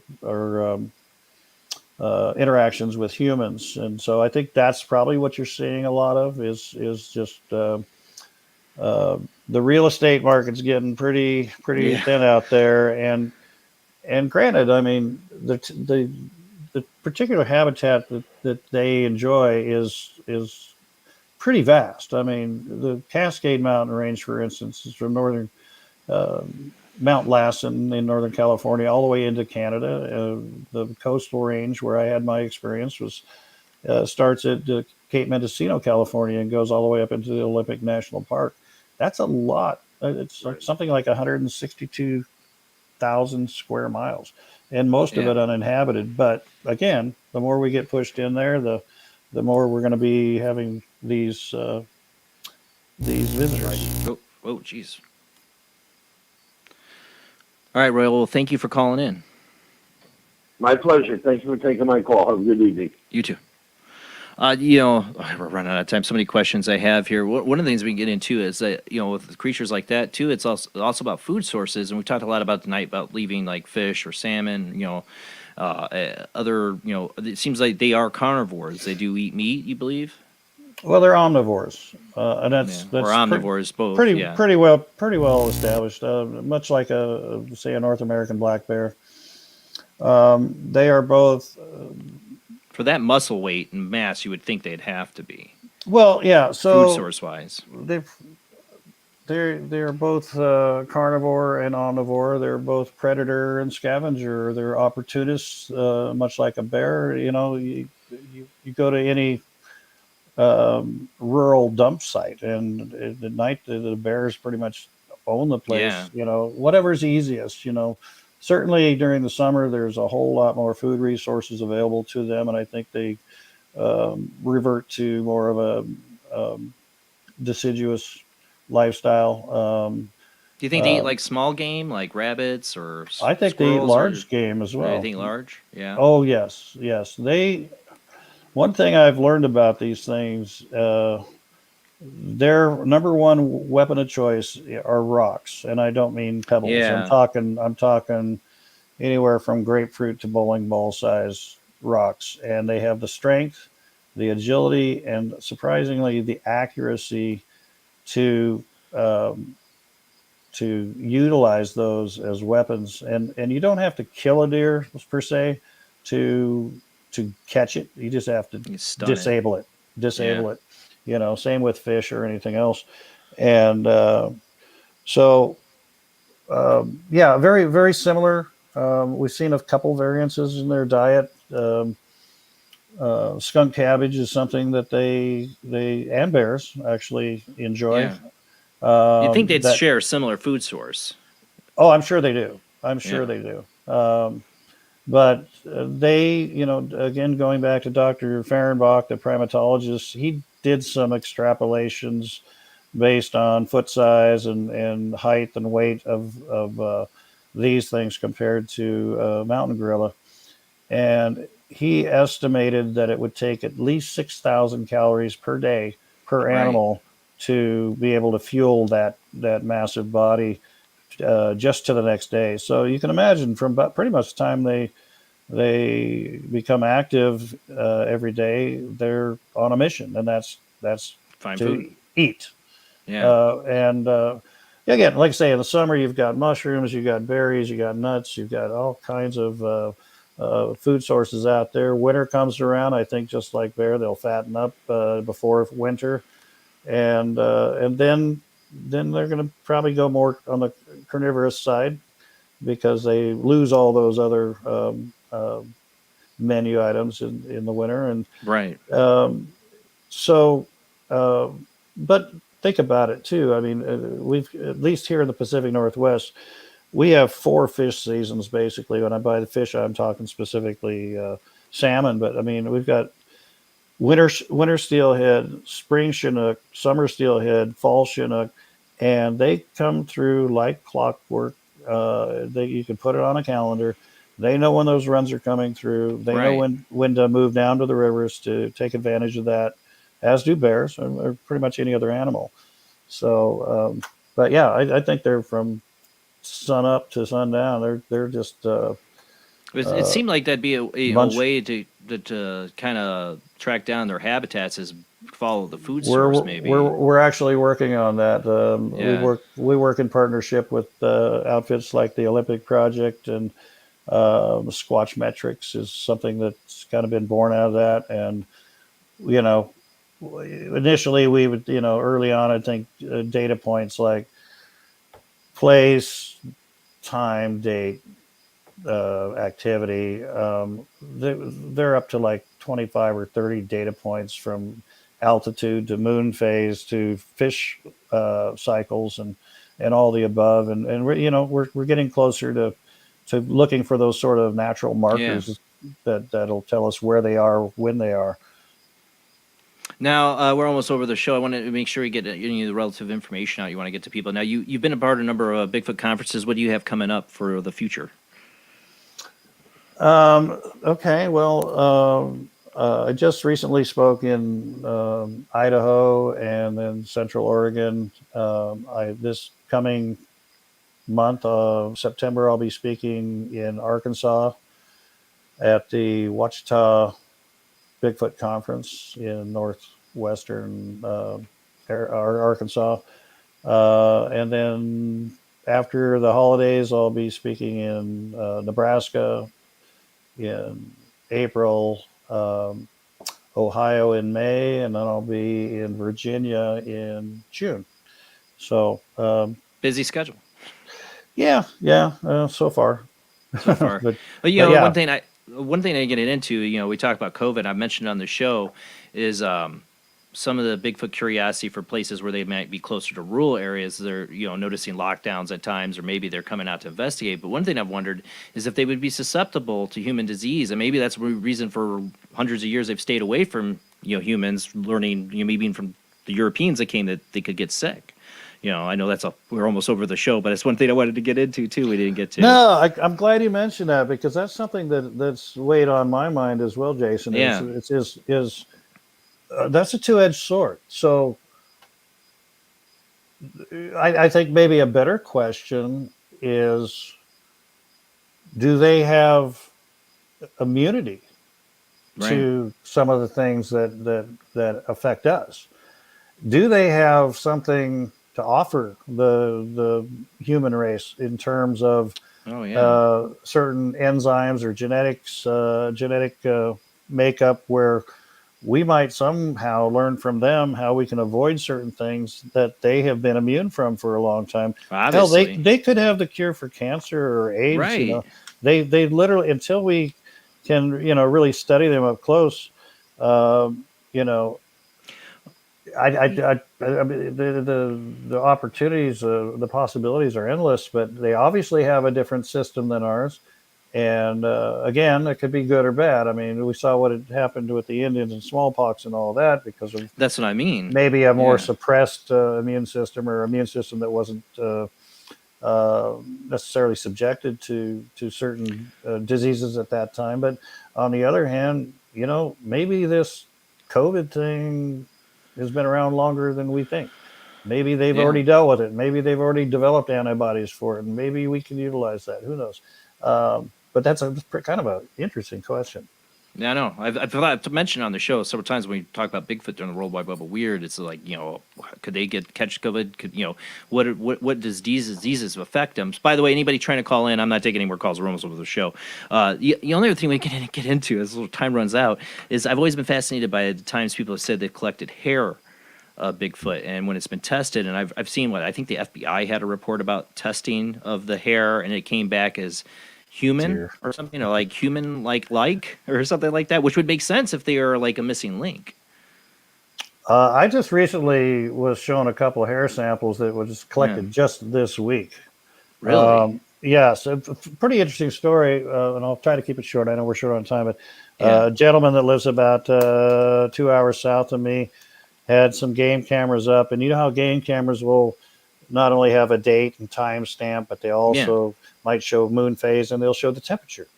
Well, he had some creature literally cross in front of the camera. I mean, like laid back against it. Oh, geez. And I think it was set to go off every 30 seconds or whatever. It went from 52 degrees to 67 degrees in just a minute because it was picking up on that body heat. So I asked him, I go, did you get any hair? I mean, if it's leaning against the camera, it's going to be in the bark or it's going to be on that. So sure enough, he did. And as well as some fingerprints, which is a story for another time. But so much to talk about. I know, right? So anyway, these hairs were analyzed by an individual that an associate of ours up in British Columbia. She said it has no core, which is typical of a lot of the samples we've got. There's no cortex, what they call the cortex. Yeah. It's like a solid hair. And it is tapered, which is important because if it were human hair will always have a blunt edge to it because we cut it every so often. Yeah. But it's tapered. It's the right color. She said she could not put it into any known category. So, phase 2 is to get it genetically tested for DNA. That's to me, that's part of the Holy Grail is if we can get the DNA of this creature. DNA is it. I mean, that's a showstopper. The story is there. Oh yeah, absolutely. And call me offline, Jason. I'll tell you about the Holy Grail just between you and I. I can't say anything publicly, but I'm telling you, you're going to be blown away. All right. Well, we're going to end the show. If you want to hang on for just a minute after we get on, I'll talk to you for a second about that. Thank you so much, Todd. It's a true honor to have you on this show, and I really, really, really want to have you on again to talk more. There's like so many things we didn't even get into because I don't get to do too many Bigfoot shows. I always look for really good researchers, and it's hard. I'm not saying they're not, but it's been hard for me to find them. So I'm really honored that you came on the show tonight. Well, the honor is mine, and I appreciate it. You put together a very professional show, and I'd be honored to be back on anytime. Definitely. And especially if you get some Bigfoot human DNA analysis, I'd love to talk about that. Like I said, that to me, that's almost the Holy Grail. But we'll talk more later. All right, guys, that is it for the show. I want to say thank you to John here again, $10 super chat donation. Thank you so much, John. That does help pay the bills for the show. Don't forget, there's also Patreon for you others if you don't have super chat, or you can donate $2 a month to help pay the bills for the show. But that is it for the show tonight. We will be back next week. Well, if my music will play, that's weird. There we go. Next week. Next Sunday, same bad time, same bad channel, 10 p.m. to 1 a.m. Central, 11 p.m. 2 a.m. Eastern. Next week with Nick Redfern returning to the show. Oh, great. Talk about, we had him on to talk about chupacabras and all that. That's interesting. He totally gets into the cryptid subject, but time travel. He's got a new book coming out in October on time travel, and that's one of my favorite subjects. So I am so looking forward to this. Next Sunday, check us out. Thanks again for everybody for watching. Thanks to everybody for sharing the show out. Thank you, Todd, for your service to this country as well. All right, guys, have an excellent Labor Day. See you next Sunday.